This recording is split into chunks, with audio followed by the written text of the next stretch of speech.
Black Star Network is here. Hold no punches. I'm real revolutionary right now. Support this man, Black Media. He makes sure that our stories are told.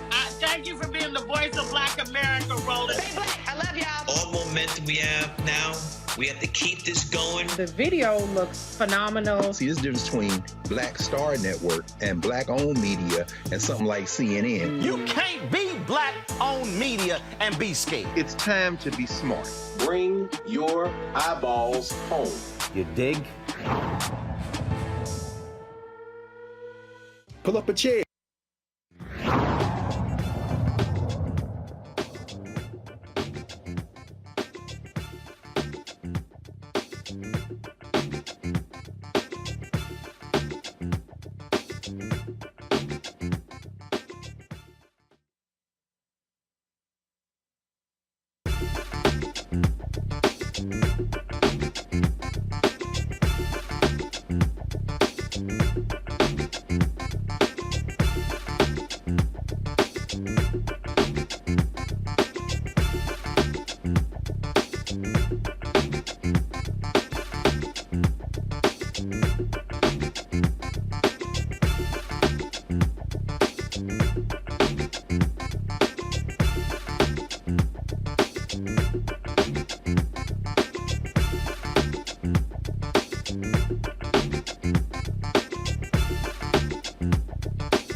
Today's Monday, October 30th, 2023, coming up on Roland Martin Unfiltered, streaming live on the Black Star Network.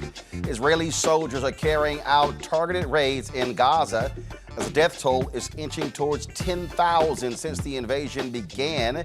Also, massive protests in support of the Palestinian people have been taking place all across the world. London, Los Angeles, New York.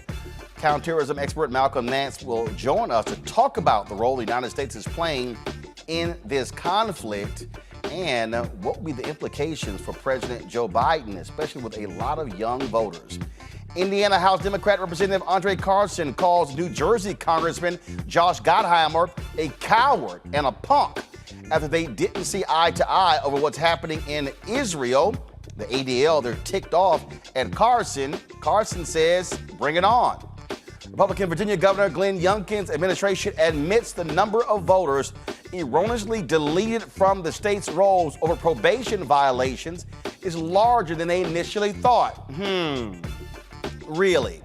And the effort to keep Donald Trump off Colorado voters' ballots in the March presidential primary is being decided in a courtroom. Plus, this weekend's 11 mass shootings is inching this year's total to 600. Plus, they have been the melody behind Frankie Beverly and Maze for years. Tonight, I'll sit down with the members of the Music Forever to discuss their split from the music icon and also their new single with their fellow band members, including singer Chris Walker. It is time to bring the funk. I'm Roland Martin Unfiltered of the Black Star Network. Let's go. He's got it. Whatever the miss, he's on it. Whatever it is, he's got the scoop, the fact, the find. And when it breaks, he's right on time and it's rolling. Best believe he's knowing. Putting it down from sports to news to politics. With entertainment just for kicks, he's rolling. It's on go, roll, y'all. It's Roland Martin, rolling with Roland now. He's funk, he's fresh, he's real, the best, you know he's Roland Martin now.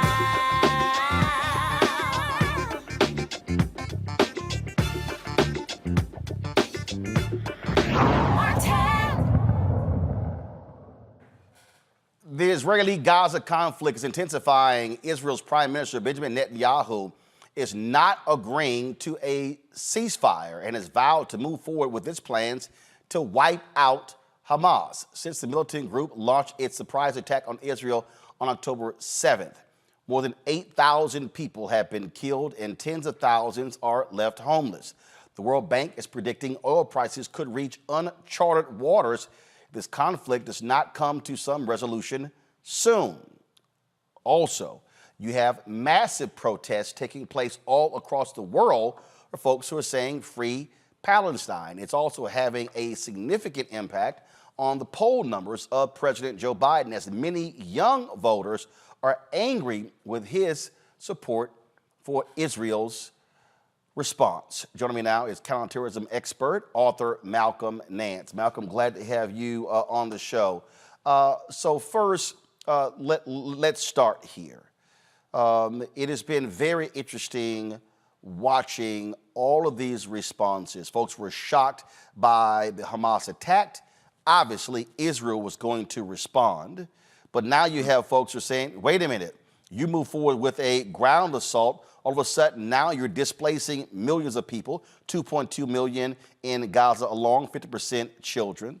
The whole battle, do you allow in water, food, oil, things along those lines? Just your assessment where we are now, some 23 days later.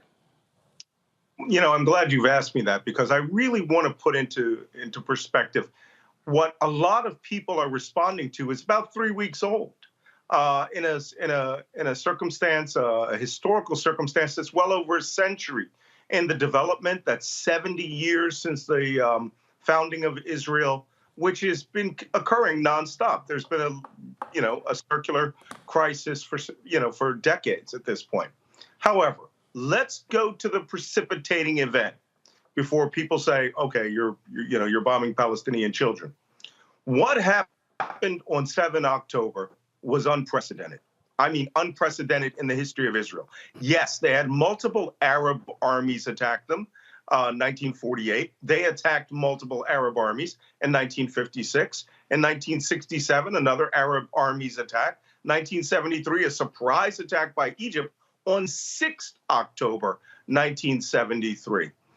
What happened on 7 October 2023, which was 50 years plus 1 day, was a terrorist group, Hamas, which is an international terrorist group. It carries out acts of terrorism. It is not a resistance organization. It is not freedom fighters. When they attack, they kill only civilians for a political purpose to impact an audience outside of the immediate victims. Definition of terrorism.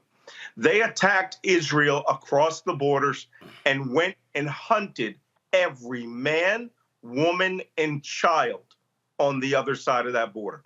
They did not bypass villages to go engage the police. They did not bypass towns to go engage the army in a straight battle. They carried out an ISIS-like act of terrorism. And over a day, they slaughtered by hand, one by one, 1,400 individual people. Literally used all their ammunition to fight the army to execute every civilian across that border. Now, on the other hand, it did include some people you wouldn't have imagined.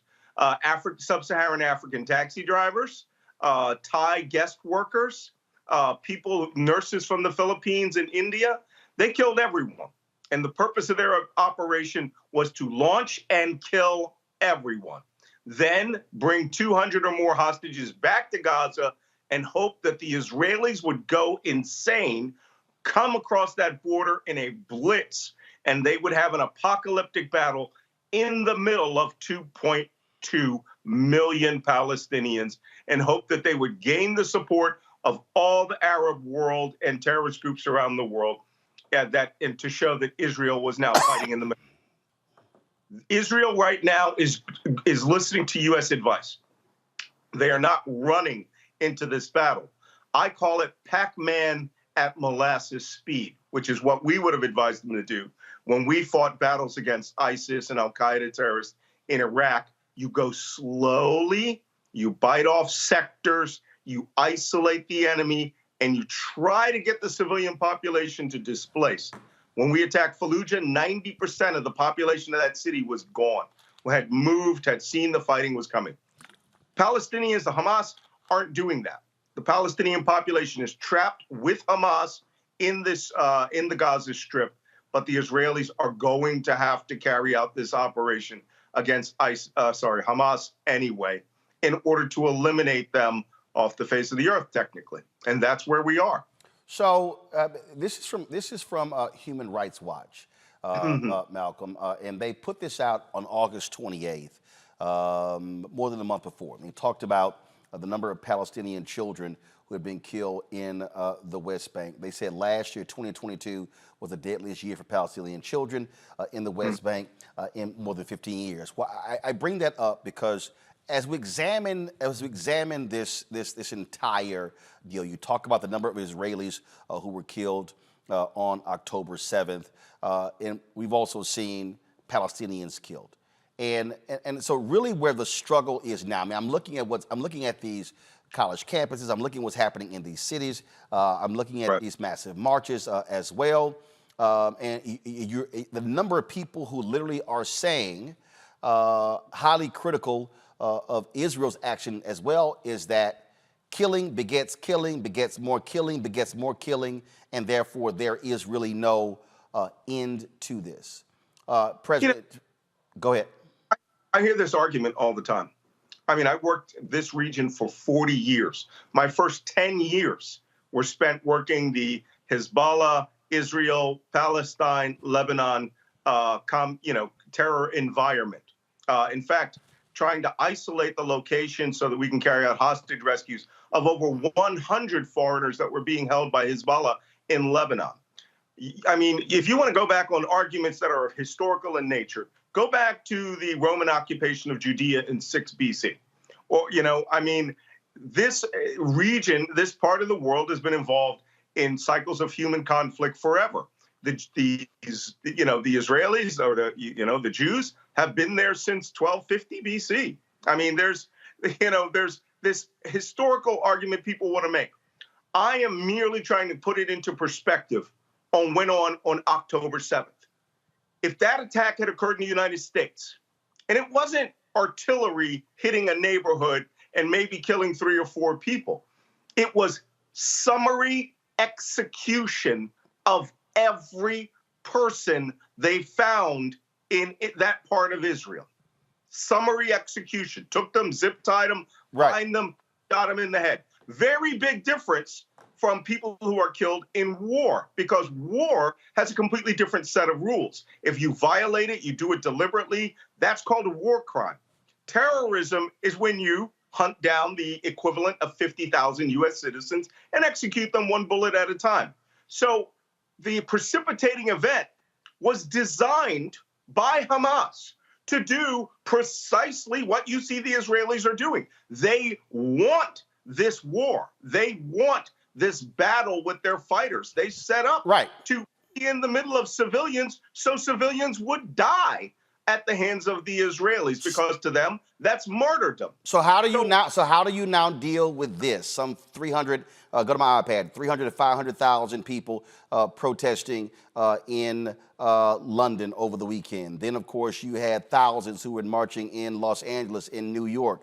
And now what you're now seeing that this conflict is having a direct impact on the presidential election, because if you now look at the poll numbers, folks are pissed off, especially a number of young voters, at President Joe Biden's response to this. The State Department early on saying no talk of a ceasefire, and folks are saying, what are you talking about? And so that's the conundrum that we are now in American politics. Well, look, let's go back to England and that march there. England has a Muslim population that is astronomical compared to the United States. So seeing 100,000 people march in London in solidarity with the Palestinian people is fine. People marching in Los Angeles, people marching in New York City. I wrote a Substack op-ed just a couple of days ago where I said the problem that we're having with certainly a lot of these young voters and even African-American Black Lives Matter activists, they don't quite understand some of the words, terminology, and things they're protesting for. This isn't about, whose babies matter more, right?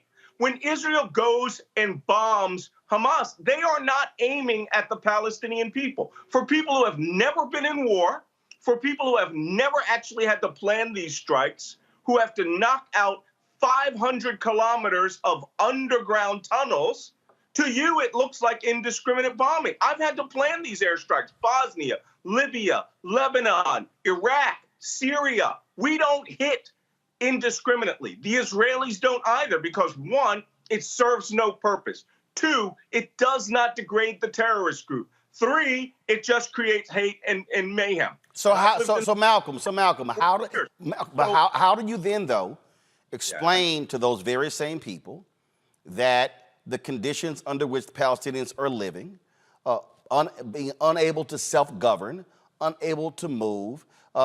Jimmy Carter called it apartheid in his book.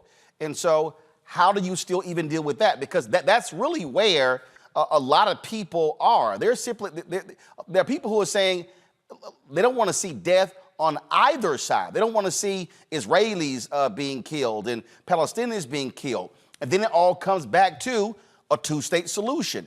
Is that real? Sure. Can you ever achieve that? That's politics.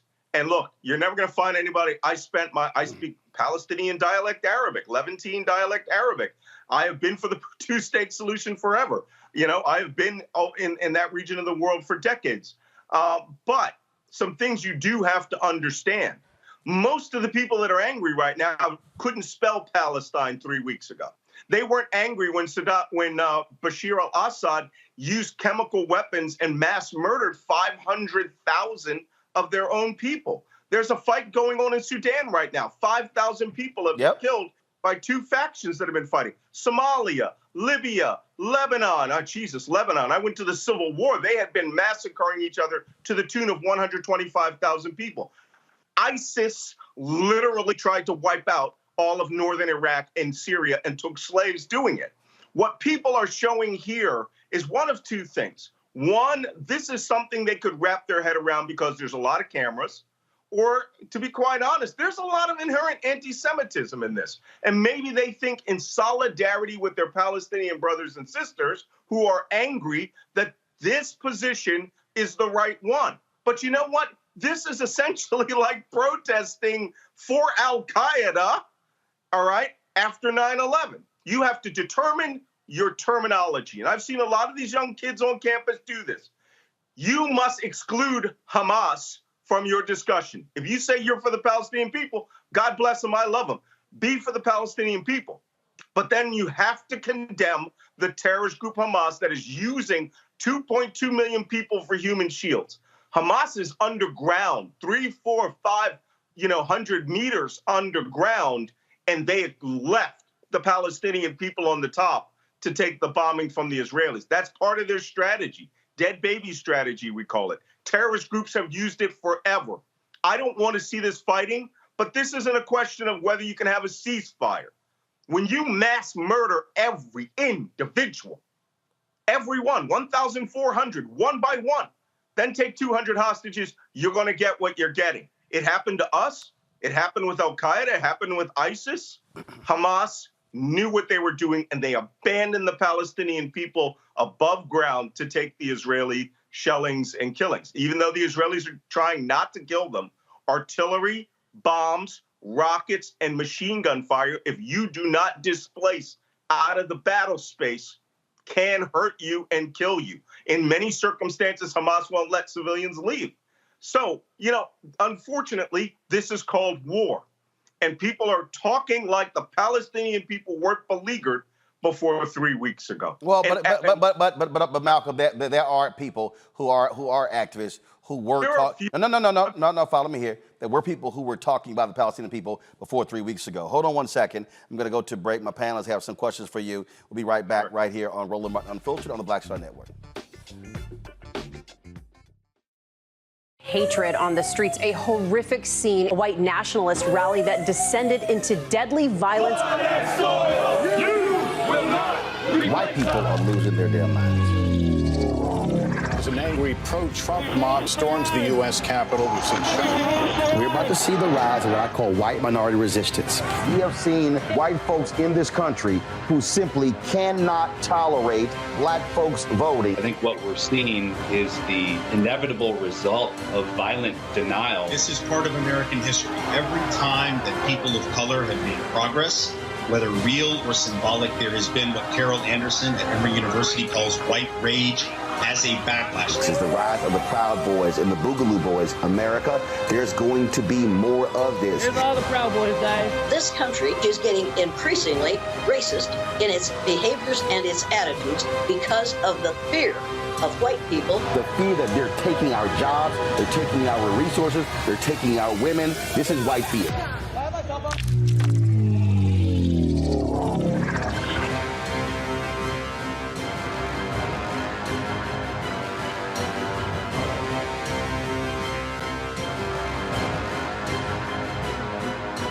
I'm Dee Barnes, and next on The Frequency, we talk to award-winning screenwriter and director Chanel Dupree about her film, You Think You're Grown, the adultification of young black girls. This is a conversation that all women can relate to. This woman was like, oh my God, I went through this when I was a kid. She wore something, it was a maxi dress, but the way it fit on her body, this female teacher thought that she looked too grown and spun her around in front of a male teacher and said, do you think she looks grown, right? Oh my God. So that's next time on The Frequency on the Black Star Network. Hello, I'm Jamia Pugh. I am from Coatesville, Pennsylvania, just an hour right outside of Philadelphia. My name is Jasmine Pugh. I'm also from Coatesville, Pennsylvania. You are watching Roland Martin Unfiltered. Stay right here.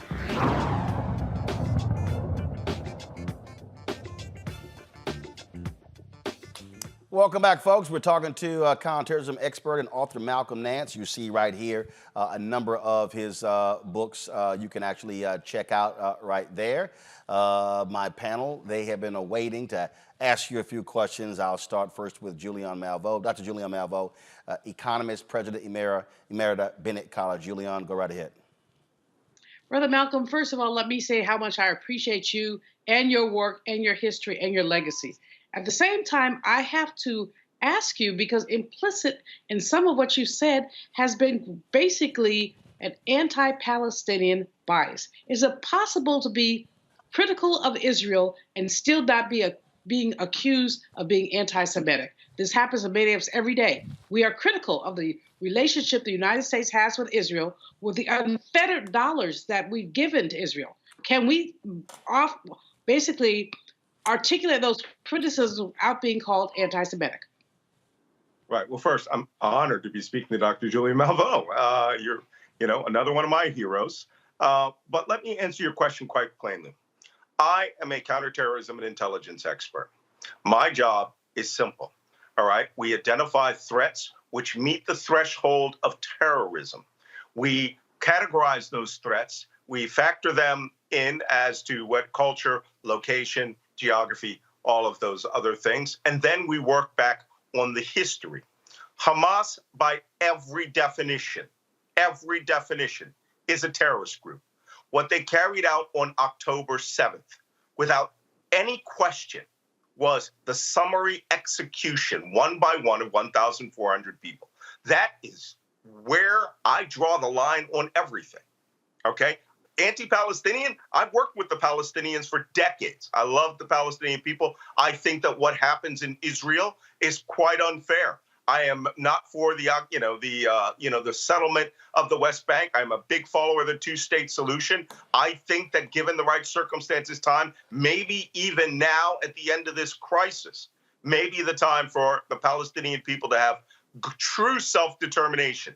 Voting for Hamas 17 years ago and then Hamas never running another opportunity for them to express leadership or for them to express who they want to be in. And now it's 58% that prefer to have the Palestinian Authority in charge. Hamas wiped them out in 2000, in the battles of 2005 to 2007, literally wiped out the Palestinian Authority police. It is a terrorist group that is now running, all right, a population of 2.2 million people, and they do not spend their money on those people. They spent all of the piping that was supposed to be for underground water features to build over 10,000 rockets. They spent all of the concrete money to rebuild structures on a hundreds of kilometer multi-layered tunnel system, which we're now finding out is a lot more extensive than even we thought. The Palestinians in Gaza, the Gazans, could have all of that aid money used for themselves. We saw a good example of it on the massacre. They caught the pickup trucks that were being used, were supposed to be used for the municipality. The first aid kits on their terrorist groups were all donated by UNICEF for the population. This isn't about being anti-Palestinian. This isn't about being pro-Israel. This is about identifying a threat which traps as hostages the entire 2.2 million Palestinians. Should we be sympathetic to the innocent people? Yes, we should. But we should also understand that Hamas has now reached the level of ISIS, and they are going to have to, essentially be treated exactly like ISIS, which is the only way you're going to be able to get rid of the people who carried out that massive onslaught and break this cycle is to free the Palestinian people, but eliminate the people that carried out the terrorism. Let me also remind you that the Bush administration was told by the PLO not to keep pressing for that election in Gaza. They ignored the PLO, and we see what has happened. There was the election. They said Hamas was going to win, and that's what happened. And there's not been an election in Gaza since. I make a quick point on that. Because the Israelis, and here's where I criticize the Israelis, were so damn focused on killing Yasser Arafat and getting rid of their old nemesis, the Palestinian Liberation Organization, which became the Palestinian Authority, that they either they understood or they just didn't comprehend. They were electing a radical terrorist group. Well, we now have Israelis who've been critical of Netanyahu for basically cutting off the PLO and in a sense encouraging money going to Hamas in order to split those two apart. And this is now what we're left with. So to your point, what they did then is what Netanyahu, frankly, has continued up till this day. Roland, Malcolm didn't answer my question about whether it was possible to be critical of Israel and still not be described as anti-Semitic. I think this is really important for some of the young people who are protesting and for many others. Malcolm? Sure, I did it. Not a minute ago. I was critical of Israel without being anti-Semitic. This is politics. This isn't religion. But what we're finding in some of the protests, and again, I wrote this Substack because I got sent some horrific stuff by African Americans. I can tell when Palestinian Americans or Arab Americans or others, people from Southwest Asia write to me in Arabic but we have some people here who are now essentially letting their freak flags fly. They are coming out and revealing an inner anti-Semitism, which, to be quite honest, is not normal for this clash between African Americans and Jews. And they're making it that, not Israelis, not Netanyahu. No one is ever going to support Netanyahu after this massacre. He was a criminal, essentially about to lose power, worked with the right wing, and he is responsible for a lot of this. But the terrorist attack, he is not responsible for, other than the fact that he moved 3 brigades off that border in order to suppress, assist settlers in the West Bank. Things will have to change here. You can criticize Israel, but you can and not be considered anti-Semitic. But if you support Hamas openly, which I have seen, now you are supporting a terrorist group. And that is where you're probably going to have a lot of trouble. Renita Shannon, go ahead. Well, first, I want to say, I take offense to you saying that anybody who sort of doesn't see the conflict the way that you see it, they are people who just learned how to spell Palestine last week. It's not true. Many folks have been informed about this ongoing conflict and what has happened and looking much further than October 7th and going back decades. I think that is represented by the fact that you do have people across the world who are standing in support of Palestinians, and also by the fact that you have what is a growing and significant Jewish voice of, that is building and growing, that are saying, not in our name, we want a ceasefire, and have consistently stood for Palestinian rights. So I'm going to ask you more of a political question, since you sort of walked into what type of people you feel do not share your same viewpoint. And so the political question is, what would you say to people who are looking at this and are thinking about the fact that here in America, they are paying tax dollars? As Black folks, we are constantly being told that we can't have reparations because that's too expensive. We are constantly being told as Americans altogether that we can't do any sort of broad health care because that's too expensive. We're told we can't have child care, universal child care support, because that's too expensive. Everything is too expensive, but what is never too expensive is funding wars that are going on outside of the country. What would you say to people who feel like that? Because many people, they do know how to read, they have studied history, and they just have a different view than you. Yeah, well, my view comes from the counterterrorism perspective as the person that had to deal with these people when I say people, I'm talking terrorists, all right? I am not talking the people of Palestine. And the only way that you generally get rid of terrorist groups is you have to have the population lose their support, to have the shackles lifted off of them from groups like ISIS and Al-Qaeda and the Shabab in Somalia. And that's the only way that they can start moving forward with their lives. So that's the perspective that I come from. It is not an anti-Semitic perspective. It is not an anti-Arab perspective. I've worked with both on both sides, and certainly every country that surrounds them from a military and intelligence perspective. I understand it. And believe me, a lot of people are new to this. For those who aren't, bravo. Help educate the people who have just come into this. And, and this is no slam to the people who are emotional about this, because it is an emotional issue. I was just in Dubai and Qatar on the days after the attack. At the same time, Secretary Blinken and Secretary of Defense Austin were there. And the Gulf states, even for all of their rhetoric, are really tired of the terrorism and having to fund, these international groups. But here, for people who are here on this side, who see money going overseas, the kind of money we're talking about is one fraction of a percent here in the United States. Now, Israel every year got $3.5 billion in defense support. As a balance for the treaty that they had with Egypt, with Anwar Sadat and Menachem Begin, we give Egypt $3.5 billion in defense support so that they can combat their current ISIS problem that's occurring in the Sinai. So what do you say? Why shouldn't we keep that money at home?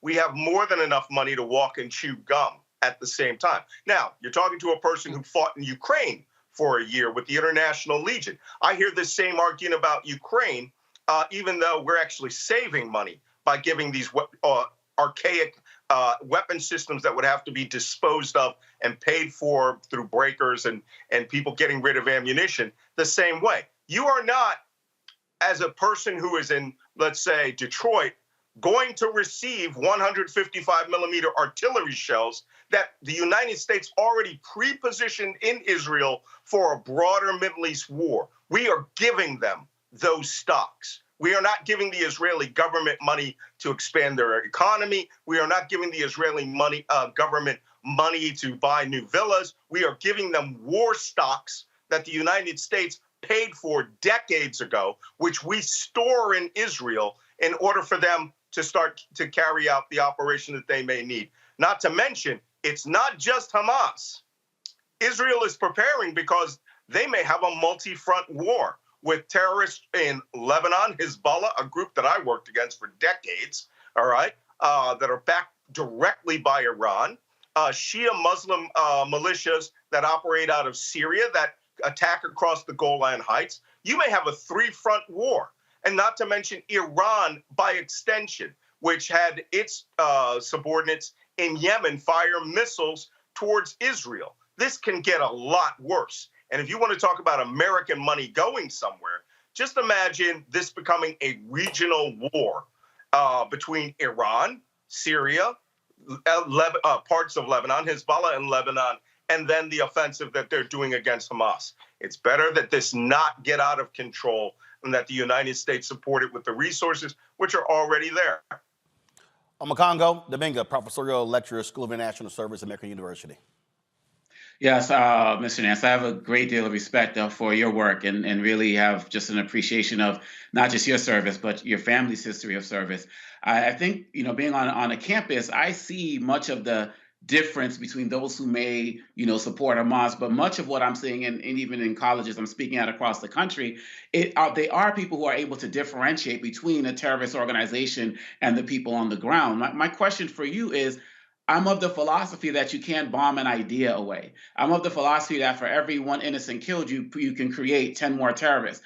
And I just don't see how this leadership under Netanyahu, you described him as relates to the people he surrounded himself with. I don't see how this actually ends Hamas. In my opinion, I feel like this is something that is going to create more members of Hamas just by these violent attacks alone. You know this region better than most, and you know what people have nothing to turn to may turn to the most militant wing, like you said, who's also been empowered by Netanyahu in some ways, but that's just going to continue the idea of Hamas. And I just don't see how this current strategy is going to lead to the ending of Hamas. Well, see, this is where I agree with you. I've written 3 books, including a New York Times bestseller, on al-Qaeda and ISIS ideology and how they fight.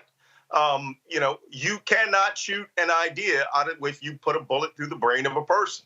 But this isn't an ideology. What you're seeing here is a transformation of Hamas's technique. Yes, their ideology is they are Palestinian nationalists. They seek the return of their homeland. And when they say their homeland, they don't mean Gaza and the West Bank. They mean every inch of geographic Israel as it was decided by when it was carved out of Transjordan by the British. They're talking, when they make that motto, and this is where university students need to be a little careful. When they say from the river to the sea, they're talking about the elimination of all Judaism, Zionism, whatever you want to call it, all people, including as we saw in the October 7th attack, they wiped out an entire Muslim Bedouin tribe because they said, you were on the other side of the fence, you're no better than Jews. That's what they mean, the elimination of the state of Israel. Now, you and I both know that that's just rhetoric. That is never going to happen. All right, Israel is a nuclear power. They have a military force that has overmatch on all armies around them: Jordanian, Egyptian, Syrian, Lebanese, Saudi. It doesn't matter what you throw at them. If they go to full mobilization, they will defeat you. But in terms of Hamas and Gaza, the Israelis have made it clear that they are going to eat their way through Gaza City, because that's where the heart of Hamas's forces are. Now, there are 3 more sectors of the Strip south of that they will probably have to deal with as well. But for the men who planned, mobilized, and crossed that border in essentially an invasion with the intent to kill every living Jew on the other side of the border, did a pretty good job of it. The Israelis are not going to be adopting a posture in which they will be allowed to exist. So they are taking a look at how we did the Battle of Fallujah in 2004, which is what our Secretary of Defense sent over advisors to say, do not run into Gaza. It's an ambush that Hamas set up for Israel. The entire 7 October attack was designed for you, all of you, to see precisely what you're seeing and to garner support Middle East-wide with protests. I have an article coming out called about how Hamas needs those dead babies. They have pandered this about forever. And now we've got dead Israeli babies. There is blood up on both sides. But you can wipe out a terrorist group for this generation. But here's another thing I caution all of my Israeli followers of. There will need to be a grand deal at the end of this, or you will go into Hamas 2.0, 3.0 with more enemies possibly coming from Lebanon, Syria, a massive explosion of Middle East terrorism. I predict we're going to see pro-Hamas terrorism here in the United States. And then you're really going to see American support change. We're going to go right back to 2001, the way people will start behaving.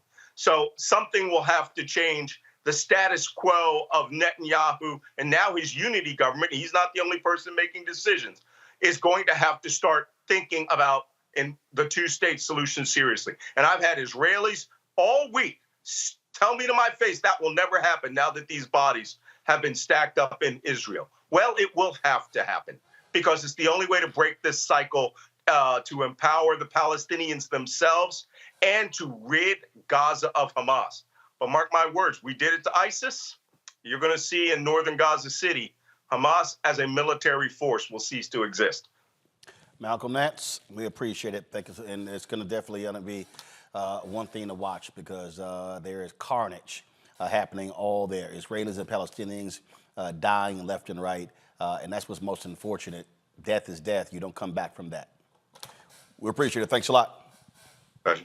Folks, got to go to break. We'll be back on Roland Martin Unfiltered on the Black Star Network. If you're watching YouTube, be sure to hit that like button. Also, please support us in what we do. Be sure to join our Bring the Funk fan club by sending your chicken money order to P.O. Box 57196, Washington, D.C. 20037-0196. Cash App, $RM Unfiltered. PayPal, R Martin Unfiltered. Venmo is RM Unfiltered. Zelle, Roland at RolandSMartin.com. Roland at RolandMartinUnfiltered.com. We'll be right back. On the next Get Wealthy with me, Deborah Owens, America's Wealth Coach, are you trying to figure out how to earn more revenue in your business during these volatile times? Learn how to tap into the largest marketplace in the world through government contracting. Our next guest, Akia Hardnett, will be sharing how you can get wealthy through government contracting. We got a young lady, government assistance to government contracts. She literally was on government assistance when she came to us, and in less than a year, she has been winning multiple government contracts, and it has changed the trajectory of her family. That's right here, only on Black Star Network. When you talk about blackness and what happens in black culture, we're about covering these things that matter to us, speaking to our issues and concerns. This is a genuine people-powered movement. There's a lot of stuff that we're not getting. You get it, and you spread the word. We wish to plead our own cause Too long have others spoken for us. We cannot tell our own story if we can't pay for it. This is about covering us. Invest in black-owned media. Your dollars matter. We don't have to keep asking them to cover our stuff. So please support us in what we do, folks. We want to hit 2,000 people, $50 this month, raise $100,000. We're behind 100,000, so we want to hit that. Y'all money makes this possible. Check some money orders. Go to P.O. Box 57196, Washington, D.C. 20037-0196. The Cash App is $RM Unfiltered. PayPal is R Martin Unfiltered. Venmo is RM Unfiltered. Zelle is Roland at RolandSMartin.com.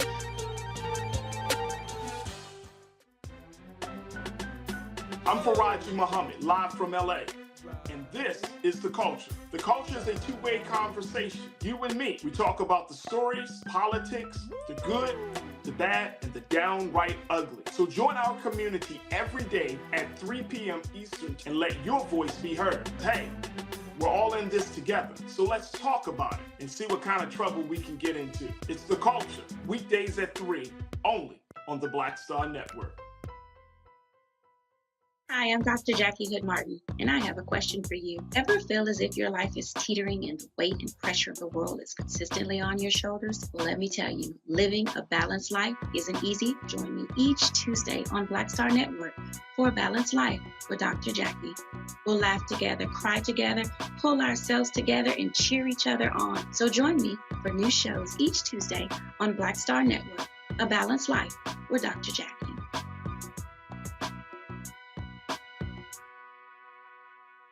Next on the Black Table with me, Greg Carr.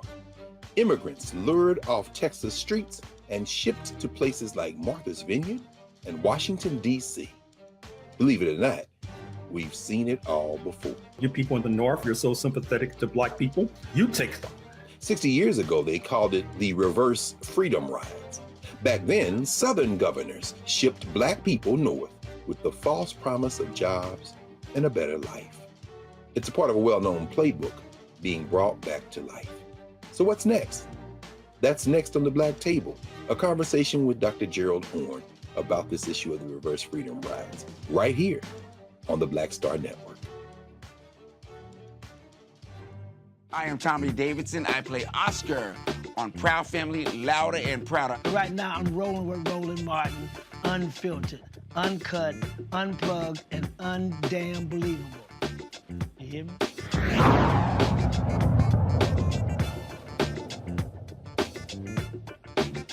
There's a battle between two congressmen. Indiana Congressman Andre Carson is calling out New Jersey Congressman Josh Gottheimer for blasting House members who voted against a resolution supporting Israel and those who just voted president. Gottheimer posted this on social media. Last night, 15 of my Democratic colleagues voted against standing with our ally Israel and condemning Hamas terrorists who brutally murdered, raped, and kidnapped babies, children, men, women, and elderly, including Americans. They are despicable and do not speak for our party. Carson said this to CNN's Manu Raju about those comments. He's cowardly. I think he's not acting in the role as a member of Congress. I think he's shown himself to be very emotional. Like most cowardly people, when you confront them, they're afraid. I'm unafraid of the guy. And if he wants to call us despicable, I'm saying he's a coward and he's a punk. And he should remember why the people sent him here. And if he wants to play some kind of tough guy or gangster, we can handle it like gentlemen or we can get into something else. In a statement to CNN, Gottheimer responded to Carson by saying, "I'll sit down with Mr. Carson anytime to talk about how we can bring the hostages home, including all Americans, provide immediate humanitarian aid to Palestinian civilians being used as human shields, and crush Hamas and all terrorists seeking to do us harm." You know, Renita, when you go there, you can expect a response, and Carson didn't hold back. Right, and Carson was right to not hold back. Representative Gottheimer has no idea what he's talking about, because for him to say that Representative Carson does not represent Democrats and does not represent our party, he did get elected by Democratic voters. So I think he does represent, as I mentioned before, what is a growing number of voices who are saying this is wrong. They have read the history on this. They understand what is going on in real time, and people are familiar with what I would say is up-to-date information on why they feel the way they feel about this conflict. And the fact, I'm going to tell you this, the fact that you had 9 people who voted against the resolution and then 6 people who just decided to vote present, so that's a lot, is what I want to say. I do want to explain what the 6 who voted present mean. That means when a representative is in their seat, they are present, but they are unwilling to cast a vote. So that means that they don't agree with the resolution and they don't disagree. So really, you can kind of count those 6 as, I mean, unless you can get, the only way that resolutions and bills pass are when you have enough support to actually pass it. So if you can't affirmatively vote for something, then the only alternative is that you don't fully agree with what is on the paper. And so you can kind of count those 6 as in with closer to being in with the 9 than the rest of the folks who voted in favor of it. So I'm glad that Carson took it there. I think he was right to take it there because Gottheimer is wrong. And I think that this is just, this is one of the things that Democrats get wrong in trying to tell people what to think, how to think. And if you don't think a certain way, then you're just stupid, when we know that we are a party that is more like a coalition of different backgrounds coming together versus the Republican Party, which is essentially just white men and women. I'm a Congo. Congresswoman Ilhan Omar, Alexandria Ocasio-Cortez, Rashida Tlaib, Cori Bush. They joined Carson by voting against the measure. Representative Pramila Jayapal, Joaquin Castro, Ayanna Pressley, they all voted present.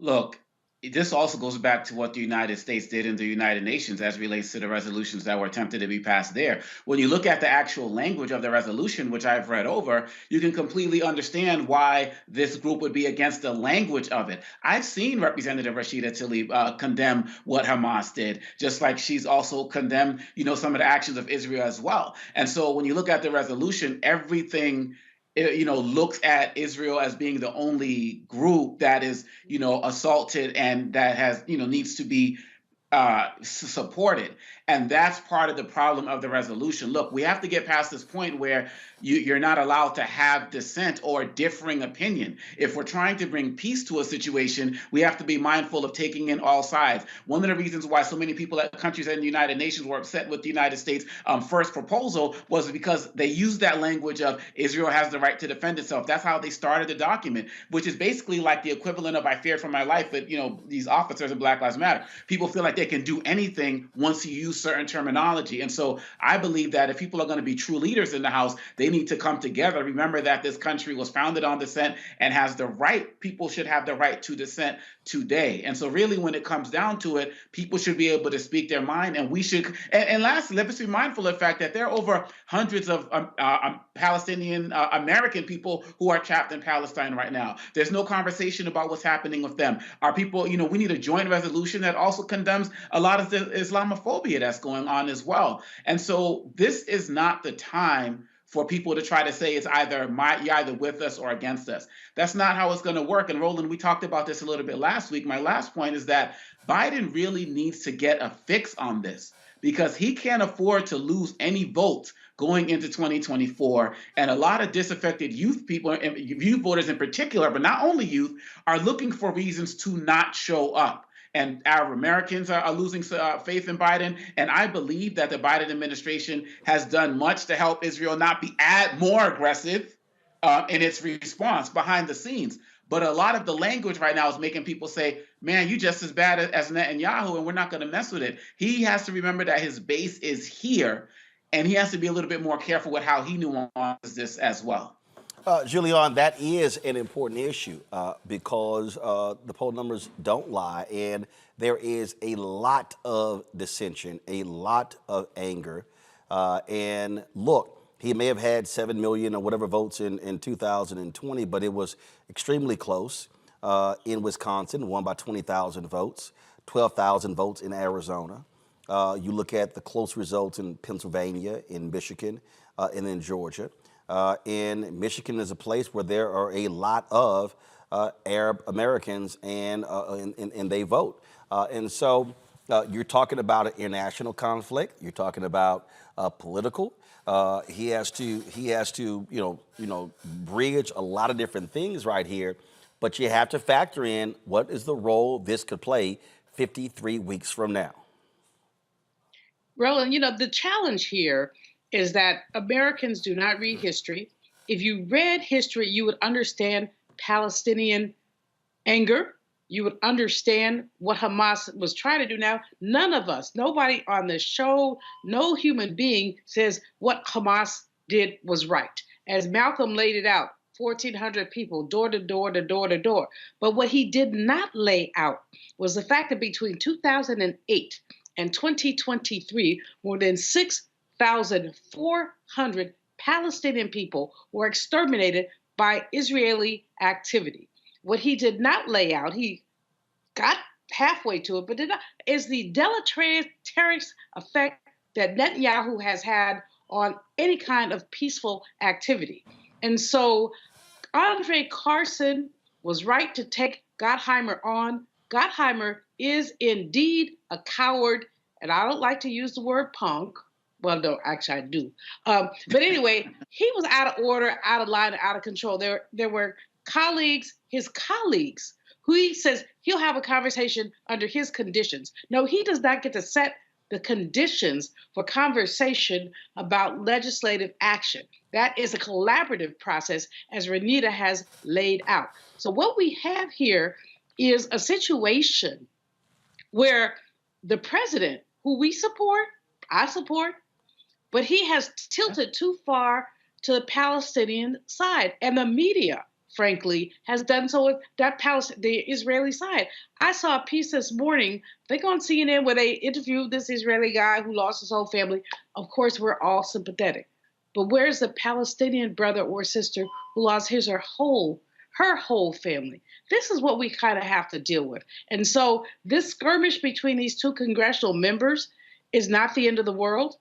It's a year until the election, so it's not the end of the world. But President Joe Biden has the opportunity to reset the terms and conditions of this conversation to make sure that we say all lives matter in this conflict, that you can't just tilt Israel. We have always supported Israel. This country has, sometimes to our detriment. We have not been strong enough, I think, about the rights of Palestinians. And I think those are chickens that are coming home to roost, and unfortunately, with all kind of lives on the line. All right, folks, hold tight 1 second. We'll be right back on Roland Martin Unfiltered on the Black Star Network.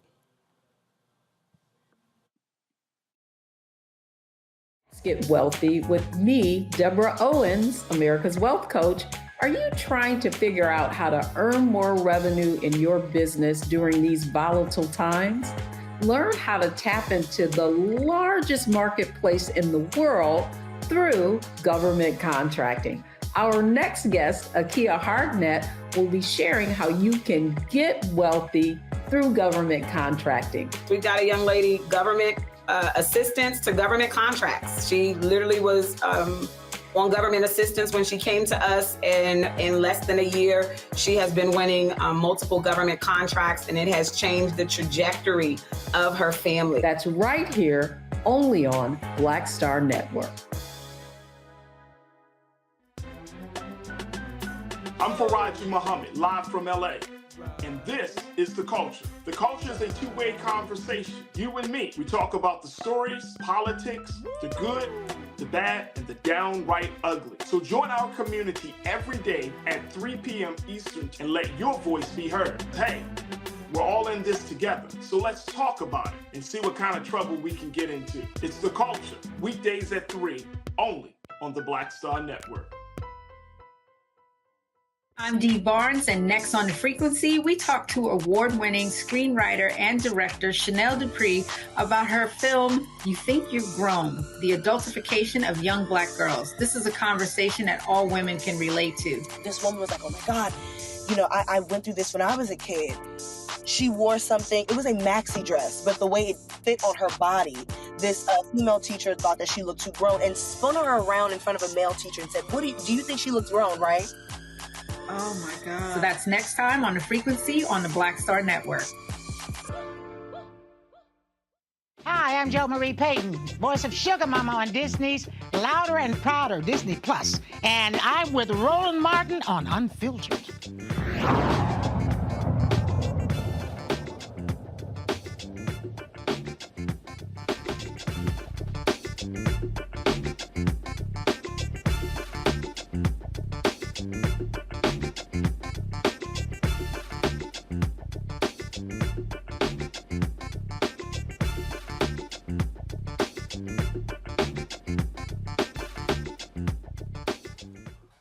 Number of qualified Virginia voters removed from the state rolls is much higher than the 270 Republican Governor Glenn Youngkin initially thought. Election officials admitted they mistakenly removed nearly 3,400 qualified voters from the state's rolls 5 weeks after early voting began for the November 7th General Assembly elections. The administration says local registrars have reinstated all but approximately 100 voters of those by Friday. Those removed have been convicted of felonies, had their voting rights restored, and then went on to violate the terms of their probation. Administration officials said the state's computer software erroneously counted the probation violations as new felonies and disqualified them from voting. Any of y'all buying that? Say it again, Congo. Nope, not in the slightest. This is what they do. It's the same thing that's going on with these districts in how they, change up the rules, and then all of a sudden it's like, oh, we made a mistake, oh, but it's too late or it's too close. How many people who have been purged are going to actually realize before the election that they're back on the roster? How many people are going to feel like, intimidated from actually feeling they can be part of the process again? This is the thing about Glenn Youngkin. He is Trump in a suit and tie or in whatever flannel shirt that he wears. He does it on the low. He's quiet about it. Same thing when he had his snitching policy for CR, critical race theory, that's not being taught in schools. And this is just another form of how they're trying to be slick, trying to tap away at little sections of the vote.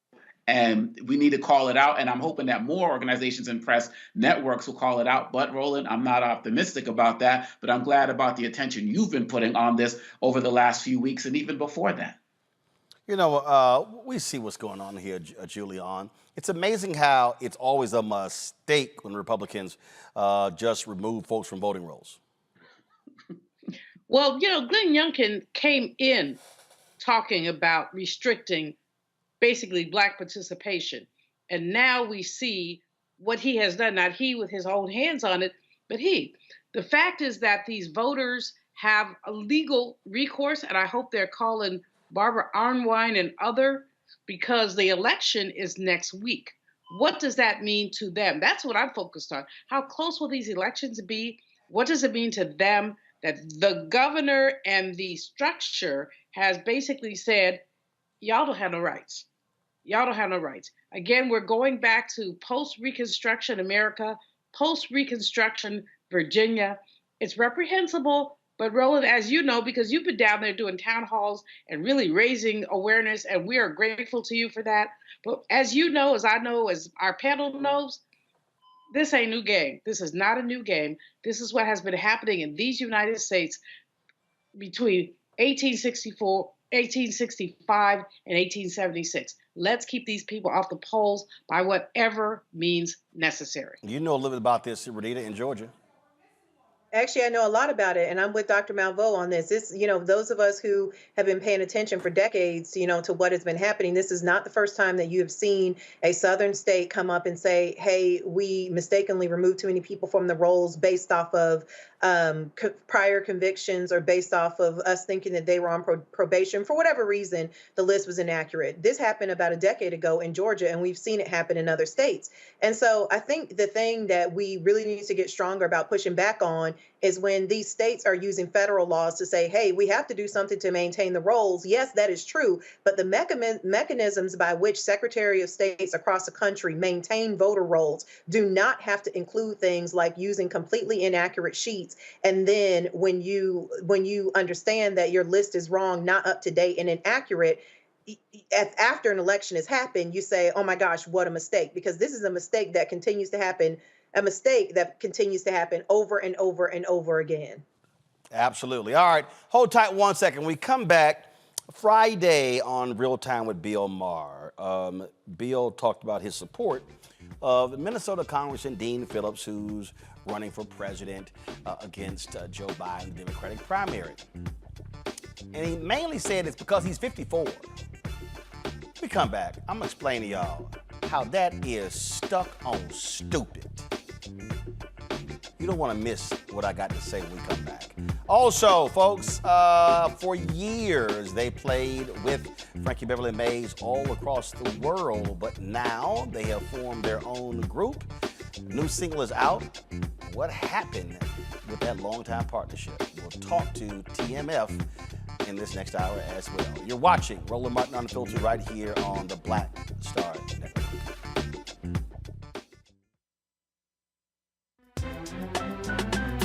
I'm Faraji Muhammad, live from LA. And this is The Culture. The Culture is a two-way conversation. You and me. We talk about the stories, politics, the good, the bad, and the downright ugly. So join our community every day at 3 p.m. Eastern and let your voice be heard. Hey, we're all in this together. So let's talk about it and see what kind of trouble we can get into. It's The Culture, weekdays at 3, only on the Black Star Network. Hi, I'm Dr. Jackie Hood Martin, and I have a question for you. Ever feel as if your life is teetering and the weight and pressure of the world is consistently on your shoulders? Well, let me tell you, living a balanced life isn't easy. Join me each Tuesday on Black Star Network for a Balanced Life with Dr. Jackie. We'll laugh together, cry together, pull ourselves together, and cheer each other on. So join me for new shows each Tuesday on Black Star Network, A Balanced Life with Dr. Jackie.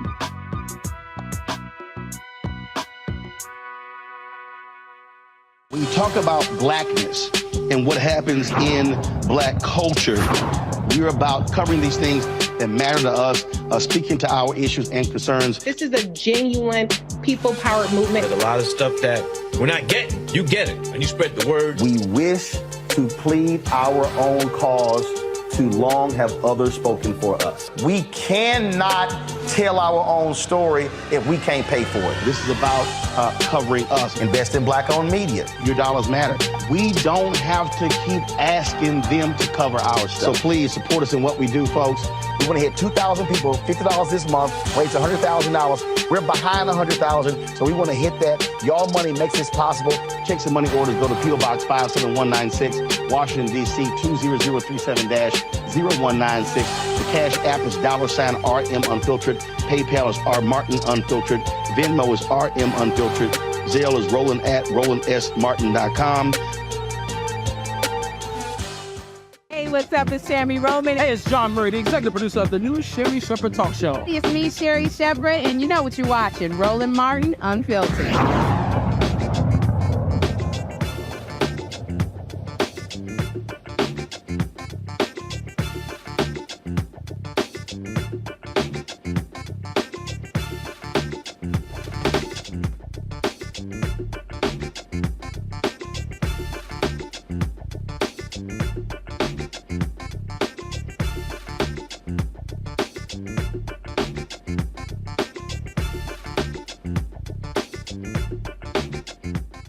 Of course, before we went to the break, I forgot to tell y'all, Thursday we're going to be in Richmond, Virginia for our last town hall in partnership with the House Virginia Democrats. You can see us right there, folks. We'll be at Virginia Union University on the campus of VUU. Looking forward to that. We want y'all to pack the house out. It's going to be a great conversation. Cannot wait to see all y'all there. And so again, we'll be live there 6 to 8 p.m. With our town hall at Virginia Union. All right, folks. I've spoken about this issue on several occasions. And I saw something, or I saw it on social media Friday, that was just beyond dumb to me. Okay, so first and foremost, in 2020, when Joe Biden ran for president, I knew when I voted that he was 78. I knew that. I knew he was 78. What I also knew is that when somebody decides to run for president and win, they're going to run again. They're going to run again. We can go back to President Lyndon Baines Johnson as the last United States president who could have ran for a second term and who opted not to run for a second term. I can't even remember before him who chose not to. So the moment Biden won, we all knew he was going to run for a second term. So I don't quite understand all of these people who are like, oh my God, Biden is going to be 82. You voted for a 78-year-old dude last time. He was 78. Now he is, what, 81? Going to be 82 by election year next year? So why is anybody shocked? So he's cleared the field. He's running. Well, Friday in New Hampshire, Congressman Dean Phillips of Minnesota. I know you ain't never heard of his ass. I ain't never heard of him. I don't know what the hell he's done. He's been going around the country for the last several months trying to convince other folk to run. He's decided to jump into the race. And as you know, Biden is not on the ballot in New Hampshire because New Hampshire is pissed off that he made South Carolina the first primary in the nation. Because, you know, the arrogant-ass people in Iowa and New Hampshire, nearly all white, they feel as if they should go before everybody else and we are irrelevant. New Hampshire is so arrogant, they put it in their state constitution that they are the first in the nation primary. Now, I don't know how in the hell you can put it in your constitution and say, forget the other 49 states, but that's what they've done. So Phillips decides to jump on the ballot there, and now he's got these people all excited, and so they want to do payback to Biden. How dare you don't come here first? And it's all about money. They want the attention and the money, and that's what the real deal is. So on Real Time with Bill Maher on Friday, the conversation came up, and it was Bill Maher, Jessica Tarloff, and they were discussing this, and I saw this, and I said, you know what? Bill Maher says a lot of stupid stuff, you know, and it's the same Bill Maher, y'all, you know, who got a little attitude with me when I was on his show one time. Matter of fact, it was 9 years this month when he thought I was on social media when I wasn't. I was literally checking some notes for a topic that we were doing, and so he ain't had me back since, so I really don't care. So I want y'all to hear the conversation, and I got a comment on the back end. Just listen to this here. Okay. Before we run out of time, Dean Phillips. What? He's the new Mike Johnson. In other words, the new guy I never heard of. Better name, though. In Congress. He is a Democrat who is running against Biden. So there is a challenger, Dean Phillips. He's from Minnesota. He's Jewish. He's 54. Did I mention he's 54?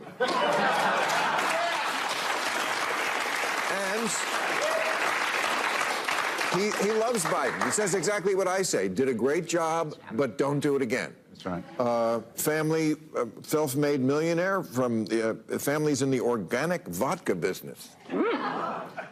Dean Phillips. I'm getting behind him for president of the United States. How about you? Do you know anything about him? Yeah, more than I know about Mike Johnson 2 days ago. Should we welcome this? Is this good? I guess, and I was listening to your interview with Governor Cuomo, who was saying that we need a lively primary, and that doesn't take away from anything that Biden has accomplished, which I think we all agree is a tremendous amount. The issue with what Dean Phillips is doing is, there are a lot of kind of, like Steve Schmidt is a senior advisor to him. I got an email today from Andrew Yang, who has not revealed himself, I think, to have the best interests of the Democratic Party winning elections at heart. In 2019, he was maxed out donation from Harlan Crow, who bankrolls Clarence Thomas.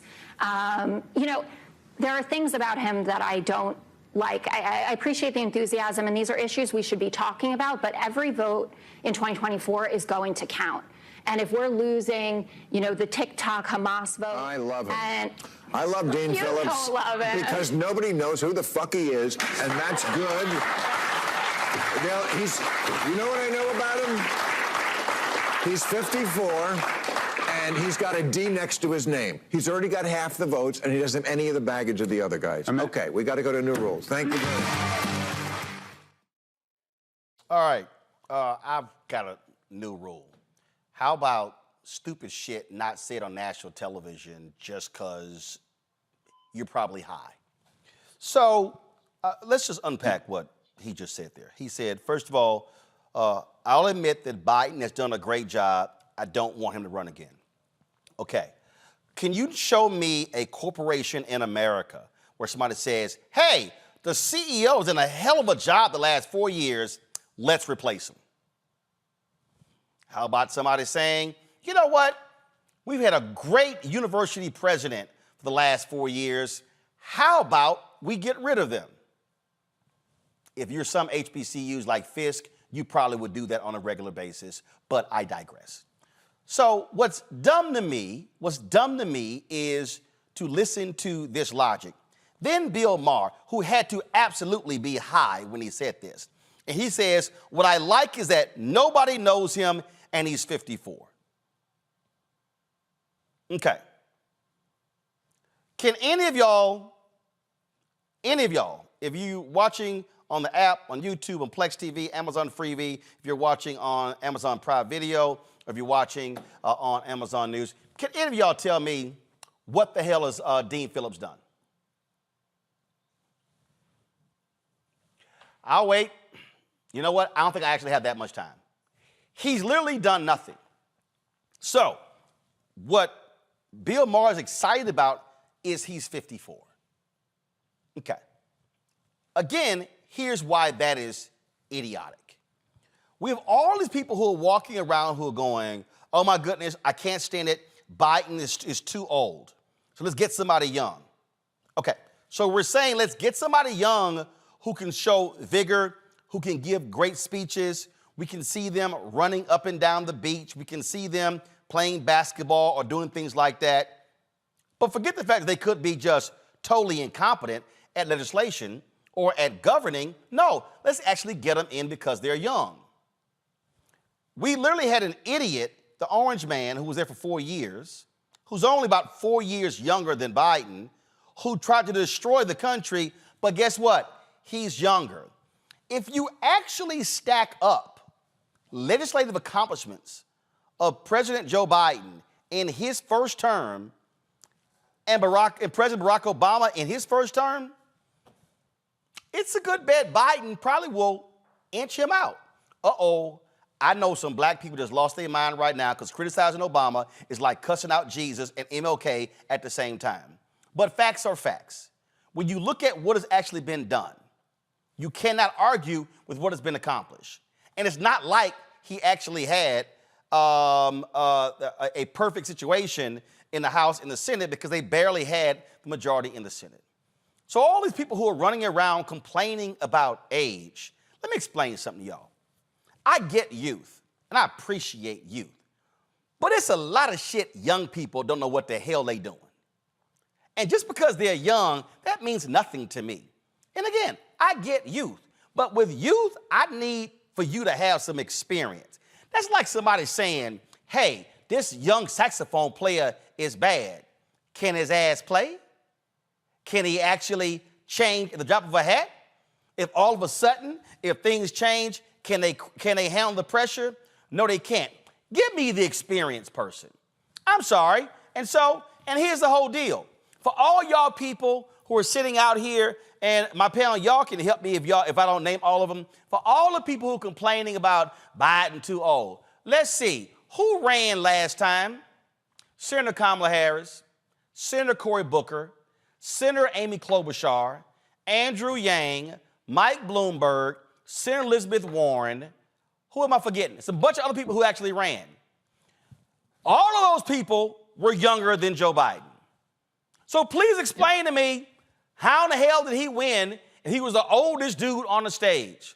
Could it actually be because he had experience? And knew something? Any of y'all, please, by all means, tell me, if you're trying to get your car fixed, are you going to take it to a young mechanic who don't know what the hell they're doing, who can't show you they fixed anything, or you're going to take it to the old brother who actually has done this stuff for a long time and can get your car fixed? You know, Roland, I'm not done. So here's my whole deal here. I'm not done. Come back to me. I'll let y'all know when I'm done in control room. So this is a point I'm trying to get y'all to understand. Stop with this nonsensical stuff of, oh my God, he's too old. We need somebody young. Let me be clear with y'all, okay? If you understand policy, Inflation Reduction Act, the Bill Better, funding going to HBCUs, Medicaid expansions, 100+ judges appointed to the federal bench, more black women appointed to the federal appeals bench, and all presidents combined in American history. And so guess what happens? If you're a Democrat and y'all win in 2024, you now get to run it for another 4 years. What's that probably going to mean? Another 200 judges. That means that guess what? Biden can't run again in 2028. So what you're asking for can actually happen. What's on the other side lurking?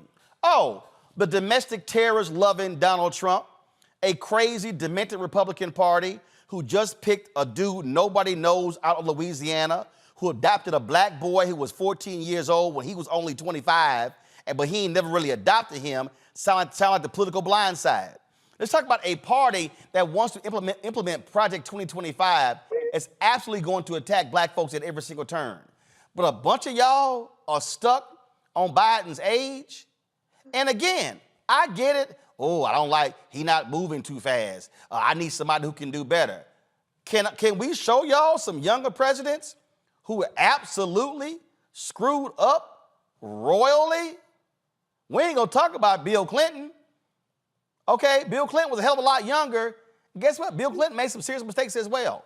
So don't count me in this group who is so stuck on Dean Phillips. I guess that's his name, Dean Phillips. Hell, I'm thinking Mike Phillips, the saxophone player. I ain't never heard of this dude. I don't even know what bills this dude has ever passed. Have no idea whatsoever. And so, seriously, get a grip, folks. I don't care about Biden's age. What I do care about is that as a white supremacist, a white nationalist who wants to pardon every single person who committed a terrorist act on January 6th, he wants back in the Oval Office. And you know what? If you want to support him, you can go to hell too, because he is evil incarnate. And trust me, when he gets in, if you think he was Damon last time, no, trust me, Lucifer will be showing up himself. Now you can comment, Julian. You know, Roland, Bill Maher's crazy. I don't know. He mentioned the guy was 52 like 3 times. He didn't mention anything else about him. Just he's 52. So 52 and a quarter will get you a paper. Not 52. If this guy is serious, he ought to be running ads that talks about his accomplishments. If he's serious, he ought to be surrounded by a diverse group of people who are supporting him. If he's serious, he ought to make a case for himself, not a case against Biden.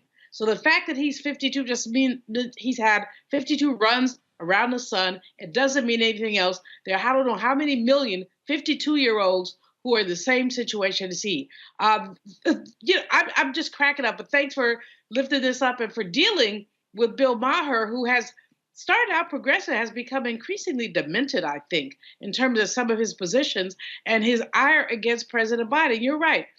You can't do anything about your age. You can do something about your behavior. And from my perspective on student loans, on any number of other issues, President Biden has behaved correctly. Congo. You know, I'm reminded of Susan Sarandon back in 2016 was talking about, I don't think I could support Hillary Clinton because she was a Bernie Sanders supporter.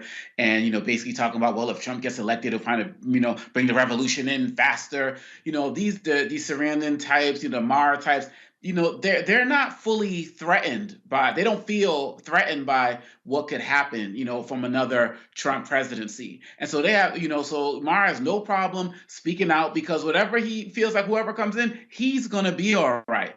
And that is part of the problem. As we talked about in the last segment, this is another thing that can help take votes away from Biden.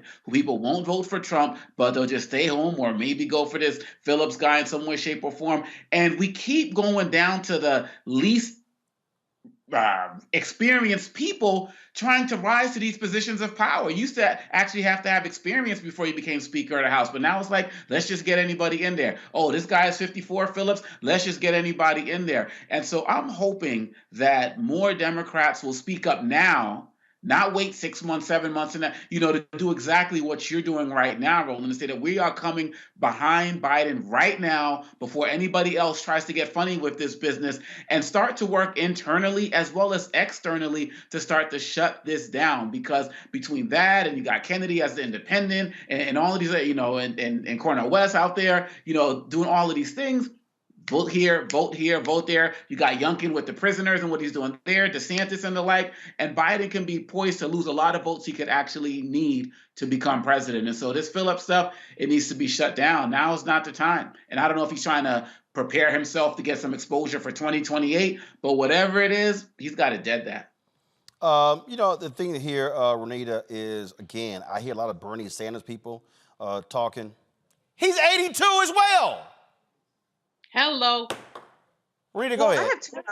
I have two thoughts on this. Number one, you're never going to catch me supporting coronations by the Democratic Party. So if this man wants to run, let him run. He has the freedom to do that. Let him make his case just like Biden does. And for the folks that are so overly excited about Biden, then his accomplishments will clearly outweigh what this guy is bringing in the primary and shouldn't be a problem. But the second thing is, I don't think that these comments were directed for us. This is a news show that talks to mostly the black folks, and we talk about black issues. I do not hear black folks listing age as a top primary reason as to why they would or would not vote for a candidate. I've heard it. I've heard it. I mean, I guarantee you I've heard it.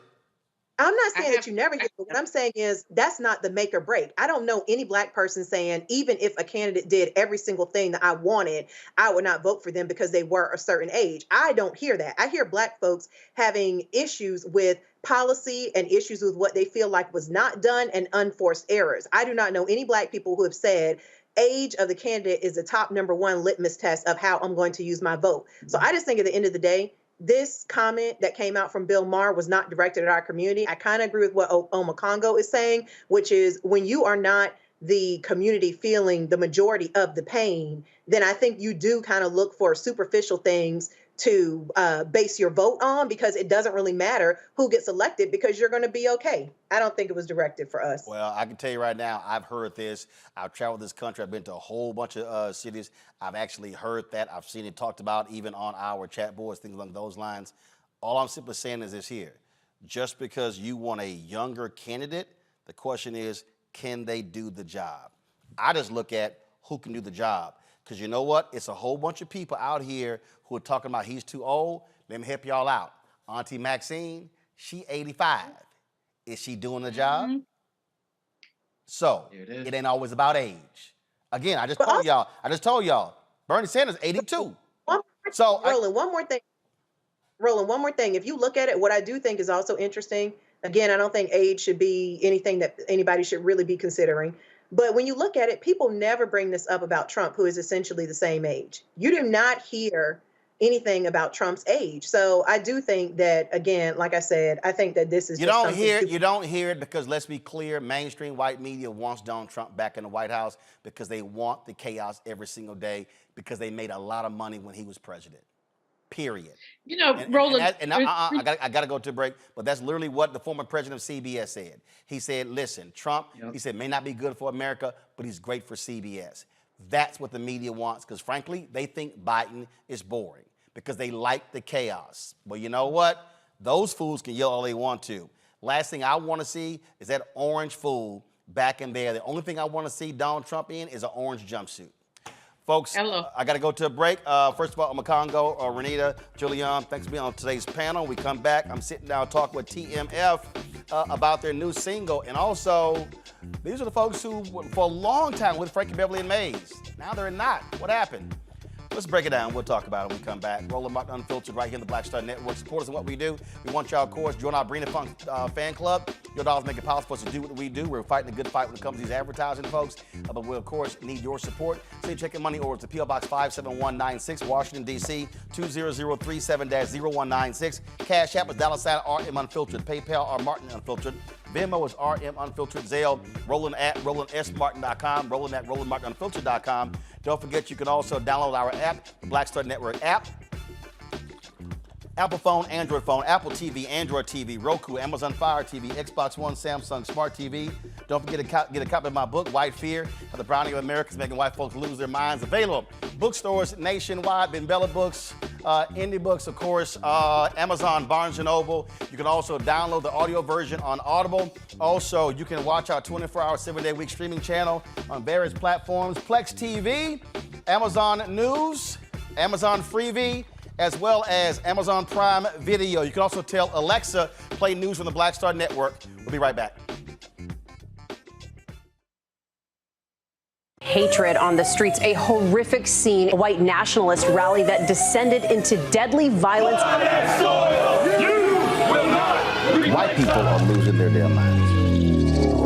As an angry pro-Trump mob storms the U.S. Capitol, we've seen We're about to see the rise of what I call white minority resistance. We have seen white folks in this country who simply cannot tolerate black folks voting. I think what we're seeing is the inevitable result of violent denial. This is part of American history. Every time that people of color have made progress, whether real or symbolic, there has been what Carol Anderson at Emory University calls white rage as a backlash. This is the rise of the Proud Boys and the Boogaloo Boys. America, there's going to be more of this. Here's all the Proud Boys, guys. This country is getting increasingly racist in its behaviors and its attitudes because of the fear of white people. The fear that they're taking our jobs, they're taking our resources, they're taking our women. This is white fear.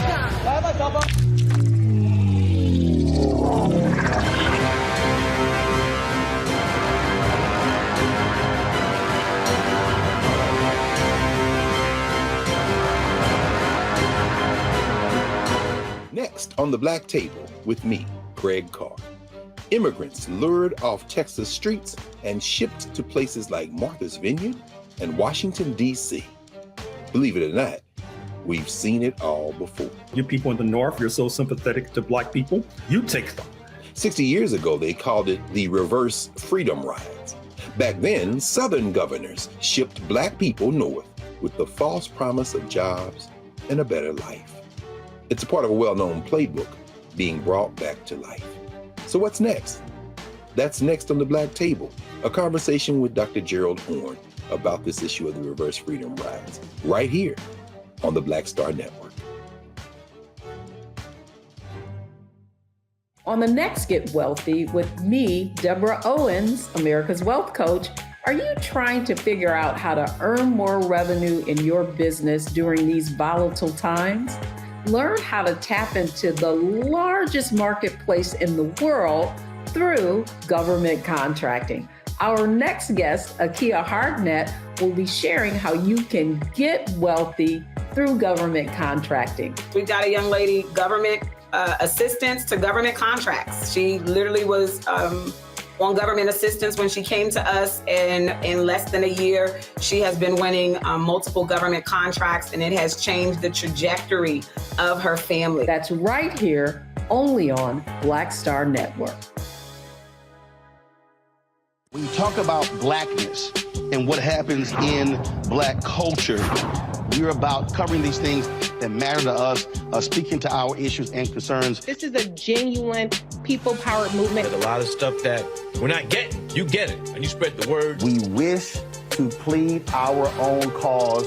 Too long have others spoken for us. We cannot tell our own story if we can't pay for it. This is about covering us. Invest in black-owned media. Your dollars matter. We don't have to keep asking them to cover our stuff. So please support us in what we do, folks. We want to hit 2,000 people, $50 this month, raise $100,000. We're behind $100,000, so we want to hit that. Y'all money makes this possible. Check some money orders. Go to P.O. Box 57196, Washington, D.C. 20037-0196. The Cash App is $RM Unfiltered. PayPal is R Martin Unfiltered.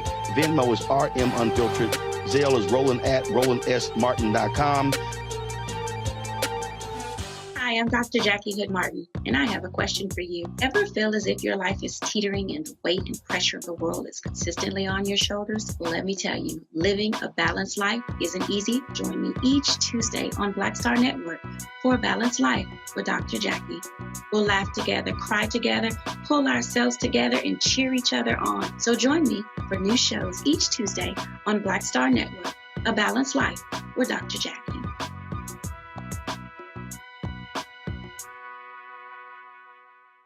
I'm Dee Barnes, and next on The Frequency, we talk to award-winning screenwriter and director Chanel Dupree about her film, You Think You're Grown, the adultification of young black girls. This is a conversation that all women can relate to. This woman was like, oh my God, you know, I went through this when I was a kid. She wore something, it was a maxi dress, but the way it fit on her body, this female teacher thought that she looked too grown and spun her around in front of a male teacher and said, do you think she looks grown, right? Oh my God. So that's next time on The Frequency on the Black Star Network.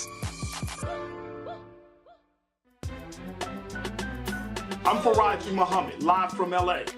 And this is The Culture. The Culture is a two-way conversation. You and me. We talk about the stories, politics, the good, the bad, and the downright ugly. So join our community every day at 3 p.m. Eastern and let your voice be heard. Hey, we're all in this together. So let's talk about it and see what kind of trouble we can get into. It's The Culture, weekdays at 3, only on the Black Star Network.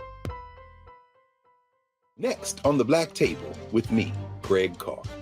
Immigrants lured off Texas streets and shipped to places like Martha's Vineyard and Washington, D.C. Believe it or not, we've seen it all before. You people in the North, you're so sympathetic to Black people, you take them. 60 years ago, they called it the reverse freedom rides. Back then, Southern governors shipped Black people north with the false promise of jobs and a better life. It's a part of a well-known playbook being brought back to life. So what's next? That's next on the Black Table, a conversation with Dr. Gerald Horne about this issue of the reverse freedom rides, right here on the Black Star Network. When you talk about blackness and what happens in Black culture, we're about covering these things that matter to us, speaking to our issues and concerns. This is a genuine people-powered movement. There's a lot of stuff that we're not getting. You get it, and you spread the word. We wish to plead our own cause. Too long have others spoken for us. We cannot tell our own story if we can't pay for it. This is about covering us. Invest in Black-owned media. Your dollars matter. We don't have to keep asking them to cover our stuff. So please support us in what we do, folks. We want to hit 2,000 people, $50 this month, raise $100,000. We're behind $100,000, so we want to hit that. Y'all money makes this possible. Check some money orders. Go to P.O. Box 57196, Washington, D.C. 20037-0196. The Cash App is $RM Unfiltered. PayPal is R Martin Unfiltered. Venmo is RM Unfiltered. Zelle is Roland at RolandSMartin.com.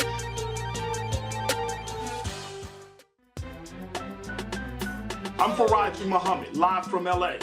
And this is The Culture. The Culture is a two-way conversation. You and me. We talk about the stories, politics, the good, the bad, and the downright ugly. So join our community every day at 3 p.m. Eastern and let your voice be heard. Hey, we're all in this together. So let's talk about it and see what kind of trouble we can get into. It's The Culture, weekdays at 3, only on the Black Star Network. Me, Sherry Shepard, with Sammy Roman. I'm Dr. Robin B., pharmacist and fitness coach, and you're watching Roland Martin Unfiltered.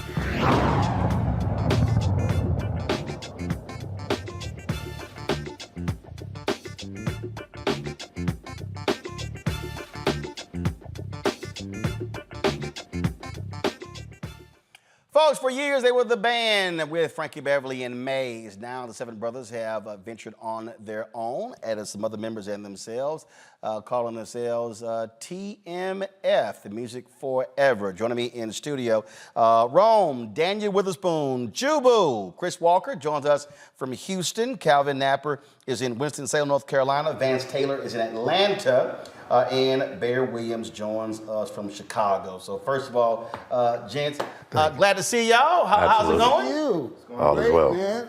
Living my best life. Okay, well, ain't nothing wrong living your best life. So TMF stands for what? The Music Forever. It's All an right. acronym for the Music Forever. All right, because in February when the release came out of y'all launching the tour, it was something else. It was. Right. Yes. The Maze All right. factor at the time. Huh? It was the Maze factor at the time. Gotcha. All right, so how did we get here? For the longest, you were one of the founding members of Maze, right? Yeah. All right, how long, you were in the group for how long? 23 years. 23 years? 2 years. 2 years. And who else is on? Bear's 20 years. Calvin's 13 years. Vance is 20 years as well. Got it. So that's a long, long time. Yeah. What happened? How did we get to this point? Well, I think Bear can explain that. All right, Bear? Bear, you got me? Doing Roland. All right, yeah. Basically, let me just start by saying thank you for having us on. Thank you for allowing us to clear the air, if you will, about this particular subject. We had basically a breakdown in communication with the new management company that took over after our former management suddenly passed away about almost 2 years ago now. Yep. And so there was a new management team brought in. We did not know them. We had been with the other team for as long as I've been there for 20 years, and so they came in, they promised us, transparency. They promised us open book, open door policy. And at first everything seemed like it was going to be just that. But as quickly it started to deteriorate, less and less communication. And the communication thing finally came to a head. We were scheduled, the band that you know now as TMF, we were scheduled to perform with Frankie at the May 7th performance of Maze featuring Frankie Beverly at the NOLA Jazz and Heritage Festival. Yep. What happened with that was we did not perform because we had a labor dispute, and management decided that, basically it was not worth negotiating with us on it. And so they basically canceled our tickets, our flights. And so that was it. That was the end of Maze as you have known it, or fans have known it for 20 years. That's basically it. They let us go. And we have nothing but love for Frankie. We have nothing but, that's the reason we decided to band together and continue on the legacy of the music. Frankie has not retired. We never said he was retired. We never said that that he should have retired. We never tried to attempt a coup to take over the band. That was some things that are said. There's been a lot of erroneous things said online about us, which simply are not true. We have nothing but the utmost respect and love for Frankie, and we just wanted to see the music in our way continue. And that's basically it. If anybody else wants to add anything, they certainly can. But that's it from my perspective. It was basically just a labor dispute. Sometimes things don't work out. And was it painful? Sure, of course it was. It's a long, long time to be with someone, in that capacity and not, end up with that person. You think you're going to be, ending up that, for the duration. And it just didn't work out that way. But we're glad that we have been able to band together as a group and continue on with TMF. Of course, we've got the new single out, Making Love to the Music, and that's where we are, Roland. It was surprising and shocking to a lot of different people, and because you're talking about long-standing relationships. Oh yeah, 55 years for me. Roland came up with the name Maze. Roland named the band. Mm-hmm. And to add to what Bear just said, the hurtful part was you have new people coming in that we didn't even know these people. We weren't even allowed to talk to Mr. Beverly. We only saw him when we hit the stage. So it was just really, really weird. But we had always talked about the thing that kept us together was our love for each other. We have a strong love for each other. So, I was really saying, hey man, let's keep playing. Let's keep playing the music. And ironically, when you broke the story, you text me the night before at 10 o'clock. And they will tell you, I'm nocturnal. That one particular night, I fall asleep. I wake up in the morning. I'm like, yo, I get a text from Roland, what's going on? And you say, hey man, what's going on? Next thing I turn on the TV, and the story is out there. So that was ironic, but because I had just saw you the week earlier in Los Angeles. Yep. And so it really was just a breakdown in management. And me personally, I just felt it was very, very disrespectful, the way the new regime started to handle us. Basically, you are sidemen. And I was like, sidemen, if that's the case, then why are we on the pictures? Why are we on the t-shirts? Why are we on the website? Why are we, I'm not a sideman. That's not what Frankie told me. Frankie said, we're a band. So it really was a breakdown in management, and we were never able to speak to Mr. Beverly. And once again, like Bear said, the hurtful thing is we are a band of brothers, and we love that man. I mean, I love that man. I was playing with Whitney Houston. He called me himself. And I left immediately because I love this band and I love that man. So that's the thing that's important to me, that the people know that it's nothing against Mr. Beverly. Yeah, and more importantly, Go ahead. Correct. With this band, I mean, with these musicians, I mean, just phenomenal musicians and their body of work. I mean, if you went around the horn, they played and performed with some iconic people. And having that, there was no way we were going to just allow anything but us sticking together, even after Frank decided to retire. Our plan was always to continue as a band and close a chapter and begin a new journey. Have y'all talked to Frankie since? No. No, I reached out to him. I left him a heartfelt message.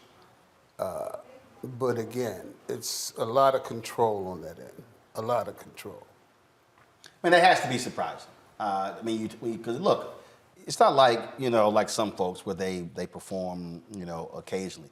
Y'all on the road constantly. Y'all were forever. 9 months out of the year, easy. I forgot, I'm sorry I forgot his name, but when, was he your drummer? When he passed, McKinley Williams. He was our other percussionist. Right, and you were on tour. Yes. And he passed away. Yeah. Y'all performed that. We were in Tennessee. Yeah. We were in Chattanooga, Tennessee, and they pronounced him passed at about 5 o'clock. He had a heart attack. He had a heart attack, and Frankie called each one of us individually, and he said, "What do you guys think?" And honestly, we all said McKinley would want to perform. And I mean, we were all crying, and it was crazy, but that might have been one of our best shows because that's who he was. He was a player. He played. You know, that's what he lived for. So we did that to honor him, but it was tough. Of course. I'll say when I got a notification, I was kind of like, yo, what is this? When you're announcing this, you did your first performance together. Christopher, that was in Atlanta, correct? Father's Day. Chastain Park. Yeah. Father's Day? Anthony Hamilton. Yeah, Anthony Hamilton. Chris? Yes, I'm here. Go ahead. Just talk about, again, getting together and that first performance in Atlanta. Well, you know, for me, that was a bit scary because, you know, the audience was so used to seeing these guys with Frankie for so many years. I was on pins and needles because, of course, you know, I'm a huge fan and I've been a fan for so many years. In fact, I got my start in the business working with Regina Bell, and her first tour was opening for Maze featuring Frankie Beverly. I was 19 years old, and I was singing a duet in the show with her. And many nights I would look in the wing, and there would be Frankie standing there listening. And on a number of occasions, he came up to me and said, "Young man, keep doing what you're doing. You have a great voice. You're going to make it one day." Of course, fast forward, I never thought in a million years that I would be in this position working with these incredible guys. So Chastain Park, we're there. We walk out on stage. The audience is sitting there with their arms folded, mean mugging us. I mean, it was tough.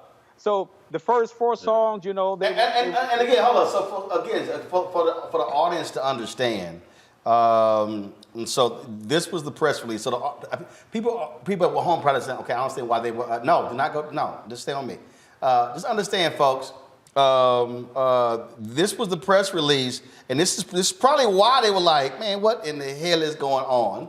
And it was TMF, formerly of Maze, featuring Franklin Beverly kickoff tour in Atlanta, an all-white affair. Now you can go into it, an all-white affair starring Anthony Hamilton and the formerly of Maze featuring Frankie Beverly. Okay, and so then they had the photo as well. So the audience was probably like, what in the hell is going on? Is this like an imposter group? Because look, those of us who understand music, we know the Temptations, when they sued Dennis Edwards, you've had the Spinners, you've had these sort of different groups. And so, Chris, go ahead. You said the audience was arms folded, looking like, what y'all gonna do? Look here. So the first thing I said when I addressed them, I said, it's pretty obvious. We know who I'm not and who I'm not trying to be, and I can't be. No one can ever replace Frankie Beverly. You know, so once they... And y'all came out there in all that white. Well, you know. So they were really trying to cuss y'all out. Go ahead. But I'll tell you, man, after we, of course, before we go on stage, we pray. And the guys told me, they said, just speak from your heart. And after I addressed them, it was like pouring hot water on ice. The audience, there was a shift in the atmosphere, and they embraced us. And from that moment on, they couldn't deny it. I mean, and people were out there, you know, you could see heads moving and the toes tapping, but in those first 4 songs, they were just confused and in their emotions. But after that, man, it was a party, and we ended the night with a standing ovation. Let me jump in there, Chris. So they would look at y'all like the guest preacher? Well, here's the thing, though. Here's the thing. We have pride, too, and we knew we're the DNA. For the last 20 plus years, we're the DNA, right? So when it got to golden time of day and I walked out to do my part, I'm looking at the people like, y'all not gonna get with me? Y'all don't remember me? I'll solo for the rest of the night until y'all, you know. So it was that thing to where once Chris really did pour out his heart and tell these people, hey, we're not trying to replace Mr. Beverly. No one can do that. We just want to keep playing music, man, you know? And the people started, it was almost to a point where they felt ignorant.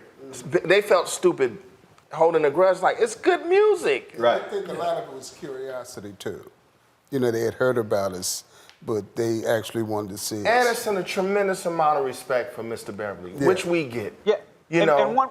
And one thing I'll add, I said to the audience, you can't deny these guys. They've been with him for 20 plus years.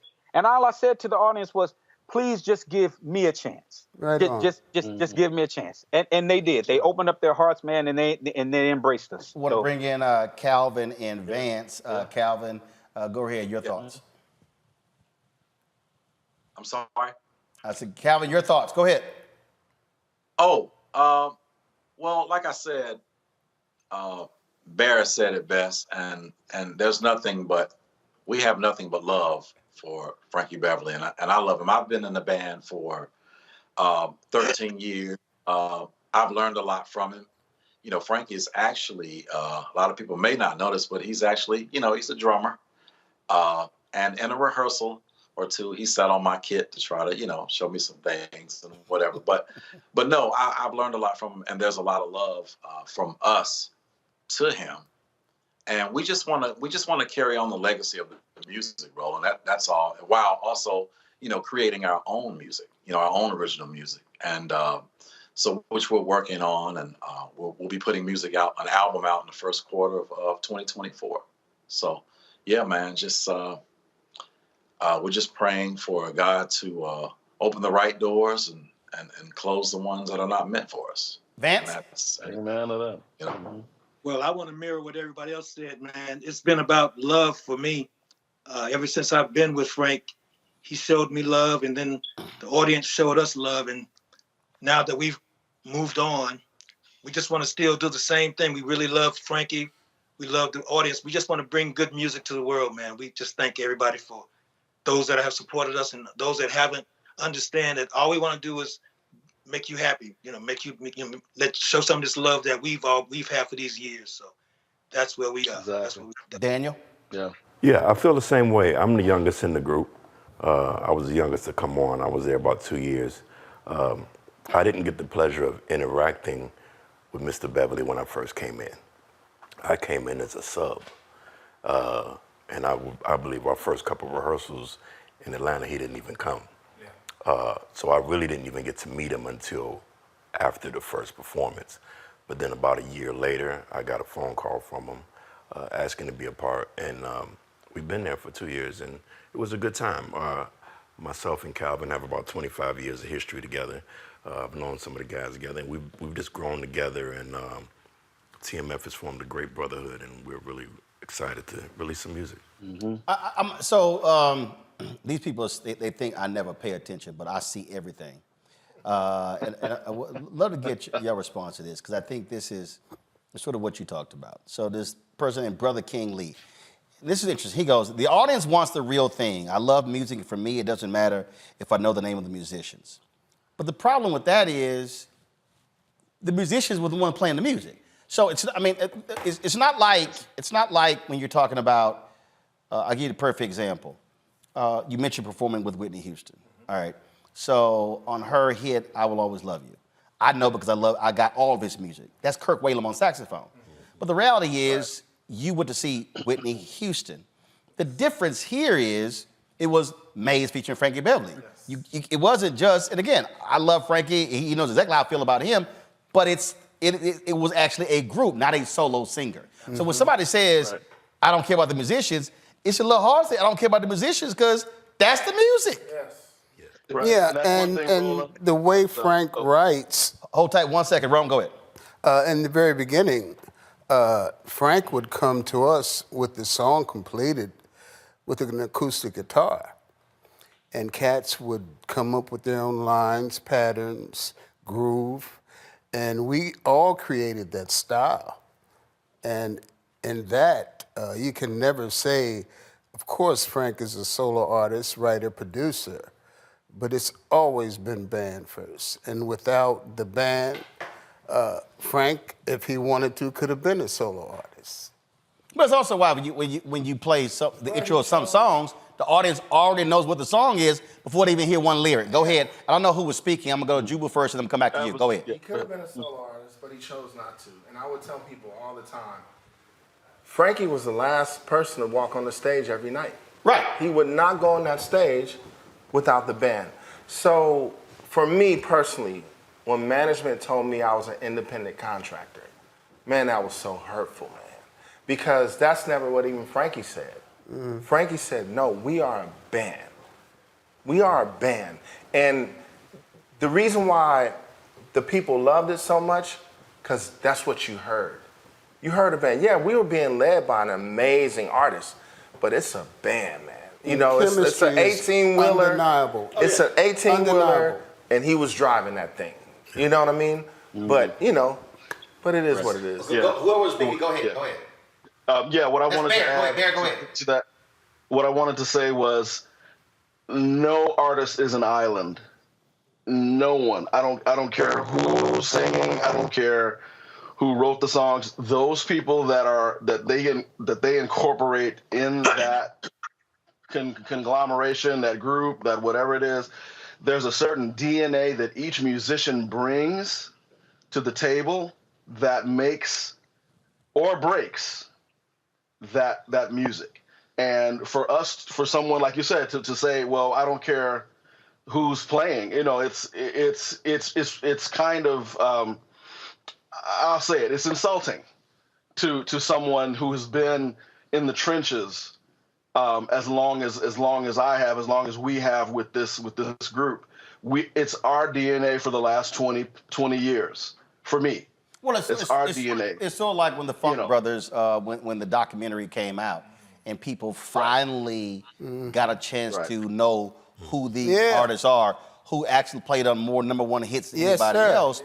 You can't, you can't have a conversation about the Motown sound, and you call it the Motown sound, but you're only talking about the artists without understanding, how those songs came together, and how it's put together. And a lot of people go ahead. The creativity came from everyone, and it always has with us and most artists that I know of. I mean, there's some solo artists, there's some exceptions. Prince played everything, so he didn't really need to do what Frank did. But for the most part, it's been a band, and Frank is a band guy. That's why he wasn't a solo artist. But even Prince, live, he had to have those players. They rehearsed for 6 months before they went on tour, because he had to massage those DNAs to make it what it was for that tour, that Whether moment. New Power Generation or any other different. Absolutely. And I also wanted to say this too, and I used to say this to Frank all the time, like, the music is bigger than the people that created it. The music stands. And we had some backlash when we first started this thing. How dare you guys go and play that music? And I would say, people, have you been to a local club lately? There's a million tribute bands Absolutely. that's playing this music. Right here in D.C. Yeah. Oh, I mean, I was in Birmingham and the group was playing. Whenever I travel the country, I like to go listen to live music. So I've been, when I was in St. Louis, when I was in Birmingham, I'll be anywhere. I'm like, yo, I'm gonna go hear some live music, and you're gonna hear. And then what's going to happen? You're going to hear the whole audience singing the song. And again, and they know the musical parts as well as the lyrics. And so they understand all of it. Right. Hold tight 1 second, go to a break. We come back. We're going to play your new single. We're going to talk about what is the new road ahead for TMF. Folks, you're watching this exclusive interview right here on Roland Martin Unfiltered on the Black Star Network. We'll be right back in a moment. When you talk about blackness and what happens in black culture, we're about covering these things that matter to us, speaking to our issues and concerns. This is a genuine people-powered movement. There's a lot of stuff that we're not getting. You get it, and you spread the word. We wish to plead our own cause. Too long have others spoken for us. We cannot tell our own story if we can't pay for it. This is about covering us. Invest in black-owned media. Your dollars matter. We don't have to keep asking them to cover our stuff. So please support us in what we do, folks. We want to hit 2,000 people, $50 this month, raise $100,000. We're behind 100,000, so we want to hit that. Y'all money makes this possible. Check some money orders. Go to P.O. Box 57196, Washington, D.C. 20037-0196. The Cash App is $RM Unfiltered. PayPal is R Martin Unfiltered. Venmo is RM Unfiltered. Zelle is Roland at RolandSMartin.com. On the next Get Wealthy with me, Deborah Owens, America's Wealth Coach, are you trying to figure out how to earn more revenue in your business during these volatile times? Learn how to tap into the largest marketplace in the world through government contracting. Our next guest, Akia Hardnett, will be sharing how you can get wealthy through government contracting. We've got a young lady, government assistance to government contracts. She literally was on government assistance when she came to us, and in less than a year, she has been winning multiple government contracts, and it has changed the trajectory of her family. That's right here, only on Black Star Network. Farquhar, executive producer of Proud Family. You're watching Roland Martin Unfiltered.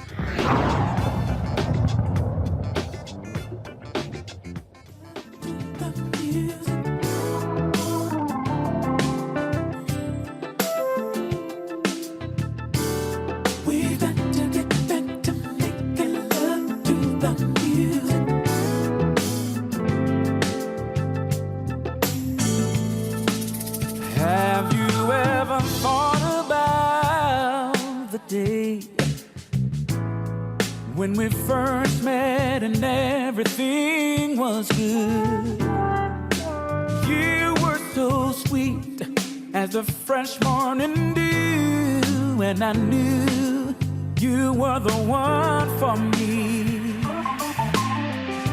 You came into my world, gave me a reason to smile again. Every time I hear our favorite song on the radio, takes me back to the first time we made love. Oh, yeah.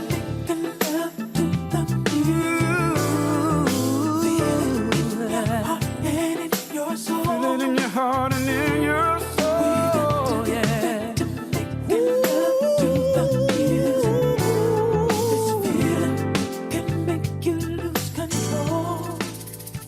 Folks, that is Making Love to the Music by TMF.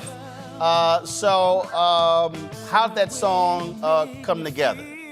Where did it start? Chris? Yep. You wrote it. Yeah, I wrote it, of course, with these guys in mind, and I knew what they would bring to it, and they brought it to life, and Yeah, it's a sensual song. It's grown folks music, which is something that I believe is missing today. Exactly. Yeah. So you say grown folks music. Mm-hmm. Yeah. It's grown up. I mean, it's real live musicians. We counted off repeatedly, went from top to bottom, tried it again, made our corrections, made our edits, put our life into it, put our energy to it, and we're very secure on who we are. We're very solid on not intimidated by the market.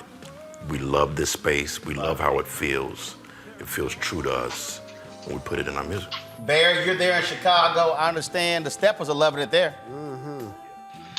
Yes, they are. Yes, they are. It's so funny. When we were putting it together, I had not thought about it being a Steppers track, but when I played it in the car, I think we had done the Memorial Day show or something, and I came back home and put it in. I was like, well, I'll be doggone. This is a Steppers track. So yeah, the Steppers DJs here in town are really embracing it, and they are loving what we're doing. And Roland, I noticed, I was kind of watching you. I saw you getting ready to get up and start doing some steps. I saw you. Oh, first of all, let's be real clear, okay?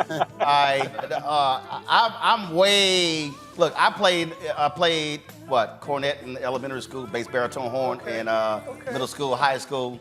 My brother played trumpet, sister played clarinet, one played flute. Mom sang with her sister. So I'm always getting music. So me dancing, that ain't nothing new.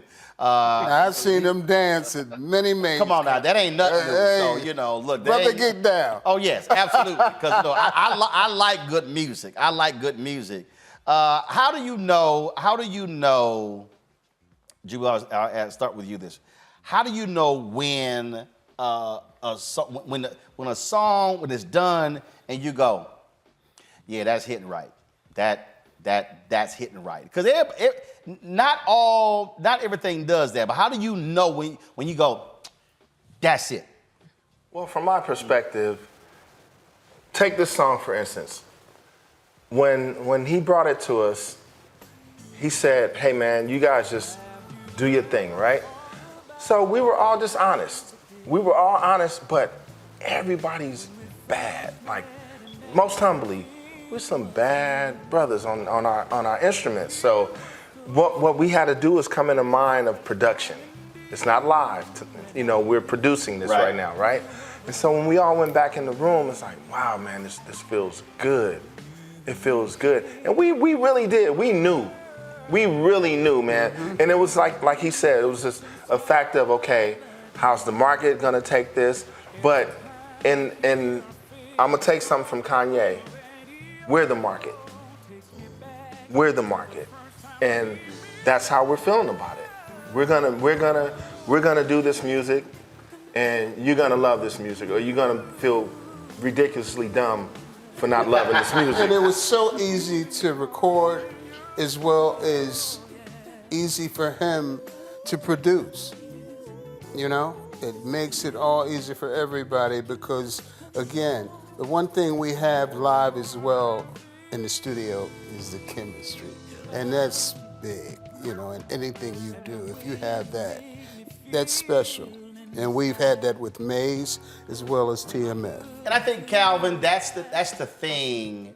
I remember for years when I was in Chicago, WVON radio, and then even when I did the special on Maze and Frankie Beverly for TV One, and I would ask people all around the country, I would say, what is it about the music? Why do black people respond the way they do? And it was always these very interesting answers that people would give, whether it was Cornel West or Susan Taylor or Michael Dyson or Usher, all this sort of people. And the thing about it was the most important thing people would say is they would say how it makes us feel. Absolutely. Mm-hmm. And I think that's at the end of the day, when you listen even to this song, how do you feel listening to it? Mm-hmm. Yeah. See, Kay got the one word. Yeah. He like, that's it. Vance, go ahead. that's where I've always been about music, man. Even when I play, it's all about how it feels to me, and that's what this thing just. Our whole band just when we first did the song, it just seemed to just felt like I felt like I wrote it. That's how much it felt good to me. So I'm in agreement with it about how it makes me feel. Chris, as a songwriter, explain to the public how when you write something, writing it looks totally different than how it comes out. So for you, seeing how the lyrics were received and then what the output was. Well, to be honest with you, I don't write the songs. I'm just a vessel that God uses to get the music out. Sometimes I'll sit down and play one note on the keyboard and a whole song will just appear. And I think it's just the Holy Spirit working through me to help people feel good. And the thing about it is when I'm in the moment and I'm writing it, it's like I get excited about it. And if I get excited about it, I believe that'll translate to someone else because of how I'm receiving it. So that's my process. And whether it's I'm writing jazz, gospel, R&B, it doesn't matter. Whatever the Holy Spirit gives me, that's what comes out. All right. Oh, I get it. Look, I don't write speeches. I just ask them how much time I got. I do. Boom. No, really, I don't. All right. I don't even write. I gave a speech once. It was so funny. This woman's like, "Oh my God, that was amazing. We want to print the whole thing in our black newspaper." I was like, "Y'all better get somebody to transcribe it." She's like, "Can I get your notes?" I said, "Baby, ain't no notes." She's like, "You don't have any note cards?" I'm like, "Nope, that's all on top of my head." I said, "So transcribe it." That's one of your gifts. Period. That's one of your gifts. And so but that's the thing that I think for a lot of people, again, when I go back to the music. So I said it earlier. And Bear, you can answer this. When anybody here has gone to a Maze featuring Frankie Beverly concert, you could play the first 10 seconds of a song. You play the first 5 seconds. In many cases, 3 seconds, and then the audience knows what the song is. Mm-hmm. That's when people understand the power of the music. So again, lyrics are one thing, music is another, and when those two things come together, that's what makes a great song. Bear, go ahead. Yeah, no, that's totally true. We would have when we were touring as Maze. Like you said, we come out with "We Are One." Just the first ba-da-da-da, they know that immediately. They stand up immediately. Those first 3 notes. And it's just a magic when, like you said, when the lyric and the melody and the music and the musicianship come together, it's an amazing blessing. And so the other thing that I wanted to mention is the fact that we're talking about the process. We actually have a mini documentary that we did on YouTube, on our YouTube channel called TMF Making Love to the Music, the Studio Sessions, that actually shows our process and how we put the song together. It's about 11 minutes long. It's not long at all. But if people want to check that out, they can go to our YouTube, and that's all of our social media, by the way, is TMF The Soul Band, at TMF The Soul Band. So wherever they want to go. But yeah, people should check that out. It's a really cool way to see the process and how we put the whole thing together. Cool. Let's talk about album. So are you working on it now? Yeah, we have something coming out next year, around February, I believe it is. That's the target. And everyone will be writing. We're going to have everyone submit, their own thing. So you're going to be hearing original material. And then live, I'm thinking we're going to always do the Maze guns, the hits. But it'll be pretty much a TMF set. All right, so everybody's gonna be writing. So do y'all have like a Motown Berry Gordy setup? Thumbs up, thumbs down. So how y'all go about what makes the cut? It's a consensus. Yeah. We Like it has to be unanimous? Yes. Oh, absolutely. Does it? No 4-3 votes. Is it us? Is it truly us? Or, is it something? We're working on something right now where do we have to bend it? How much do we have to do to it to make it us Maybe it's not us. Maybe it's one of us individually, but not TMF, you know. Okay. So, but we are all songwriters, we're all producers, and that's the beauty about this thing too, because we all kind of know, yeah, this is gonna work for us, you know. And if it doesn't work for us, it works for someone else, you know. Yeah, and each cat has a different narrative, you know, as far as the writing goes. Again, these cats, I'm so glad to be around them because, see, I've been with Frankie for 55 years. These cats have been around with different musicians, played on albums. So it's just, I keep telling them, you're keeping me young. I'm 55. Well, about bringing different styles and dynamics and different 55, sounds. what am I saying? Yeah, I was looking like 74, I'm sorry. See, you know you're old when you say you're 55. I mean, I'll be 55 in 2 weeks. I was like, right. Like, I'm sitting like, I'll be 55 November 14th. I was like, really? Yeah, my bad, but I also wanted to mention with the Maze songs, Before I Let Go, a Maze anthem, and I don't think there's any black party, barbecue. Oh, no, it's the second, I'm saying it's the second national black anthem. That's it. Yep. Yes, sir. It's the staple. Right. So before, I'm saying they playing that. Before I Let Go is the second national black anthem. And Can't We Talk by Tevin Campbell is close to becoming the third. It's gonna take Swag. I'm gonna see if Swag Surfing is still around 10 years from now.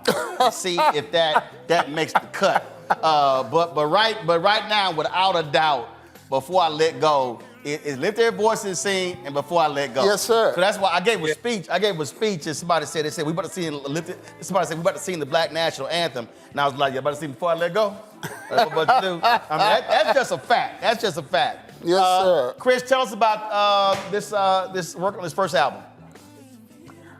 It's magic. I mean, so far we recorded 5 songs, and you know, when I tell you the synergy is there, and I think the people are going to feel it, and the musicianship, like each guy has stated, has been amazing.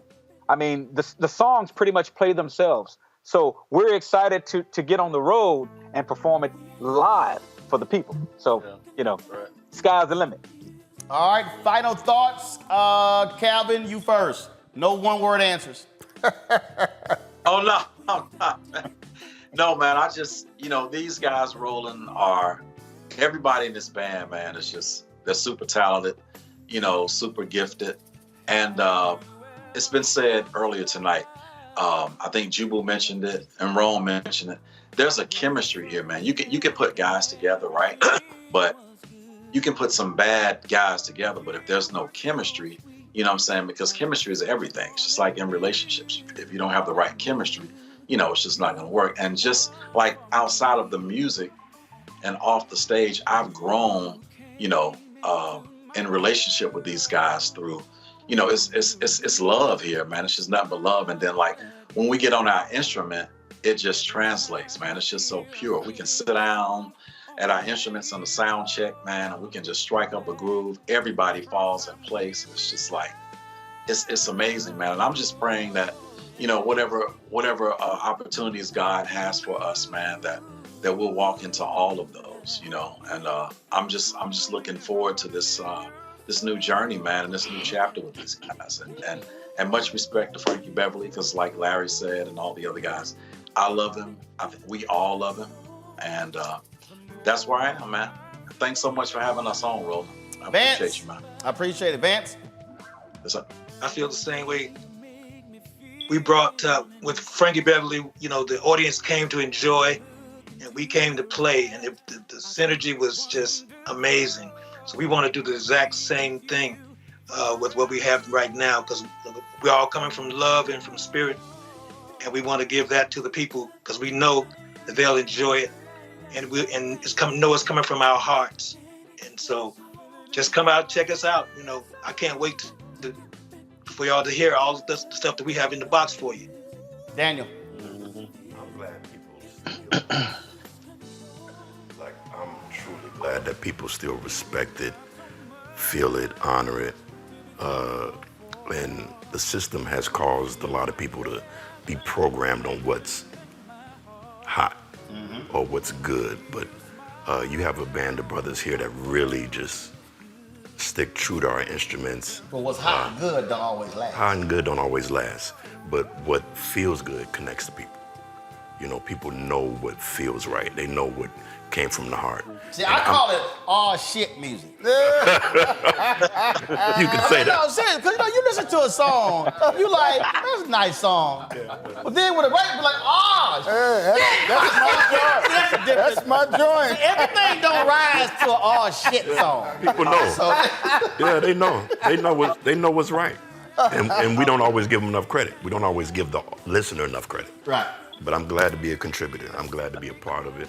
And never knew 30, 40 years ago, this is where we'll be sitting and talking about extending live music. But we're here and we're gonna keep grinding. Chris. Well, the only thing I would like to ask is that for the public is just to keep TMF lifted in prayer, and also to keep Frank and his camp lifted in prayer. This is not easy, especially from my perspective, because of course Frankie can never be replaced, but singing those songs and honoring him is truly like a lifelong dream for me. So I just ask people to keep both camps lifted in prayer as we embark on this new journey as TMF. Jubu. The word for me is consistency. What has made Maze featuring Frankie Beverly the iconic group that they are? Consistency. Frank was consistency. He taught me consistency. What's leading TMF now, I'll give you a small secret. What has gotten us to this place, every Wednesday morning at 11 o'clock without fail, we have a Zoom meeting. That Zoom meeting starts with prayer. Then we go down the list of what we're trying to accomplish till we get to next Wednesday. That Zoom meeting ends with prayer. We are all God-loving, God-fearing men. And we have faith, and we're going to be consistent. And like Chris said, all we ask is that you come and enjoy the music. That's all we ask for, because there's no animosity towards where we were in our past. We're just looking toward the future, and we want everybody to be blessed. There. Wow, I mean, it's an incredible place that we're in right now. Again, just piggybacking off of what everybody else said, nothing but love for Frank and his camp, and nothing but love for these guys here in TMF and our new journey together. The music is not only reaching here in the States, Roland, but it's also now catching fire over in Europe and in the UK. And we could not be happier about that. We're gearing up to really hit every place we can hit, because people are on our social media. People are like, come to Detroit, come to Buffalo, come to this place, come to that place, and I'm usually responding. I'm like, yeah, we're working on it, we're working on it. But that's really where this band lives. We love the studio, but it's a live band. We love and live for live. And so, yeah, like everybody says, we just want you guys to come out, have a great time, and connect with TMF online as well as when we do live shows. Where are y'all next? Detroit. When? 24th of November, day after Thanksgiving. And Mr. Martin, personally, thank you for sharing your platform with us. Yeah, absolutely. Well, that's when you own it. Rome, you get to close us out. Yeah, I want to also, we go back a long way, man. Thank you for your support throughout. We'll go back 55 years, but go ahead. Yeah, thank you so much, man, because you've been a part of that journey as well. Thank you for this opportunity, because this is big. This is what we need, exposure. We need people to see us and see what we're about. You've given us that opportunity. So, and again, for the fans, we love the fact that you're still supporting us. And we want you to continue to support TMF as well. And thanks, brother. This means a lot. Absolutely. I appreciate it. Trust me. I appreciate What's it. up? When Nell sent me the song, I was like, all right, I see we got a groove to it. I was like, okay. I was in the car, so I couldn't dance. But I always play music on my Instagram Live. I'm always doing that. And the thing about it is, for me, what I love about music is you could be in a bad mood, you could be awful, you could have got fired, your woman could have left you, your man could have left you, you could have failed a grade or whatever, but you put certain songs on, and it's gonna completely transform your mind, transform your energy. It makes you remember mother and father, it makes you remember nostalgic. All of that. So there are markers in life, and so I think that's what great music does. And again, as somebody who played in the band, I have a different appreciation for musicians. I'm fine with folk who sing all kind of electronic stuff, but it's something different when that live band is really getting going. So I really hope the people certainly appreciate what y'all are doing. Frankie still travels. He still performed with Maze featuring Frankie Beverly. When I remember when I did the story, there were some people who were, it was all on social media speculating, oh, he's retiring. And I hit him, I hit Pam. I was like, hey, is this true or not? Because that's me. I'm always check first. I'm gonna hit folk direct. And it was so funny. Reve called me upset. Why you didn't call me? I was like, well, I hit the source first. I said, hell, I don't go to number 2. I go to number 1. That's how I roll. I said, please, that's how I roll.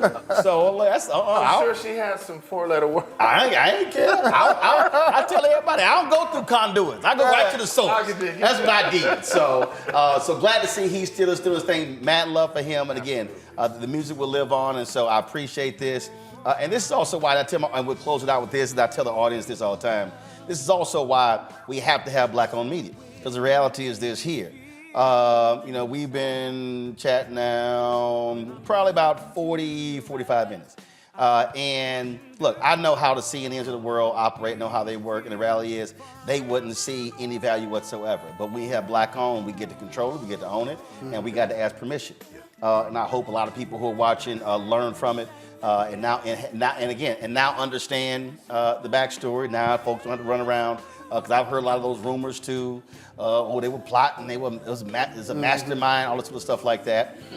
And people now get to have understanding and again appreciate the music. So let me thank Calvin, Vance, Chris, and Bear. Thank y'all for joining us via Skype. Hopefully I will see y'all somewhere soon. I ain't gonna be hard to spot. Because I'm going to be the one spinning and moving. I'm just letting y'all know, okay? And if there's anything we can do for you, man, keep us in mind. I appreciate it. You got us. I appreciate it. Gentlemen, thanks a lot. Good luck with the album. Good luck touring. Folks, that is it for us. Don't forget, support us in what we do.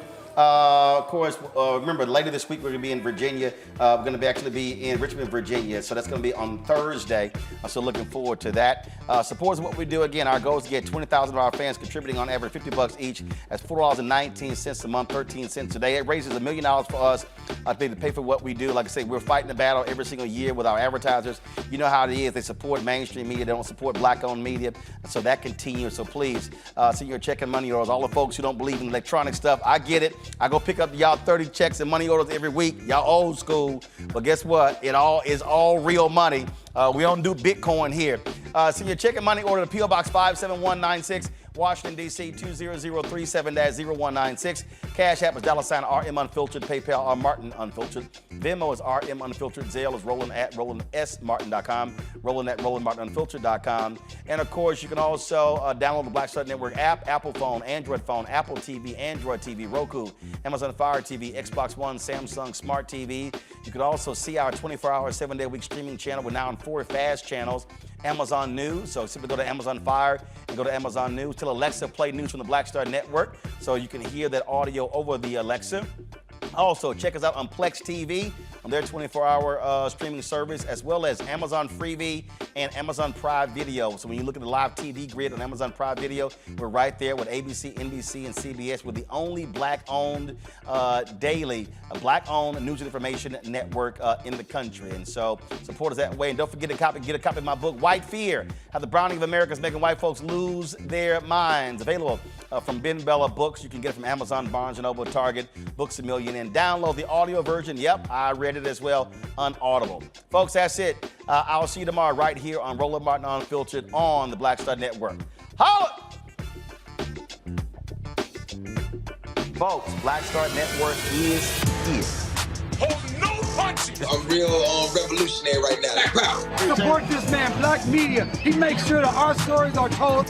Thank you for being the voice of Black America, Roland. Stay black. I love y'all. All momentum we have now, we have to keep this going. The video looks phenomenal. See, this difference between Black Star Network and Black-owned media and something like CNN. You can't be Black-owned media and be scared. It's time to be smart. Bring your eyeballs home.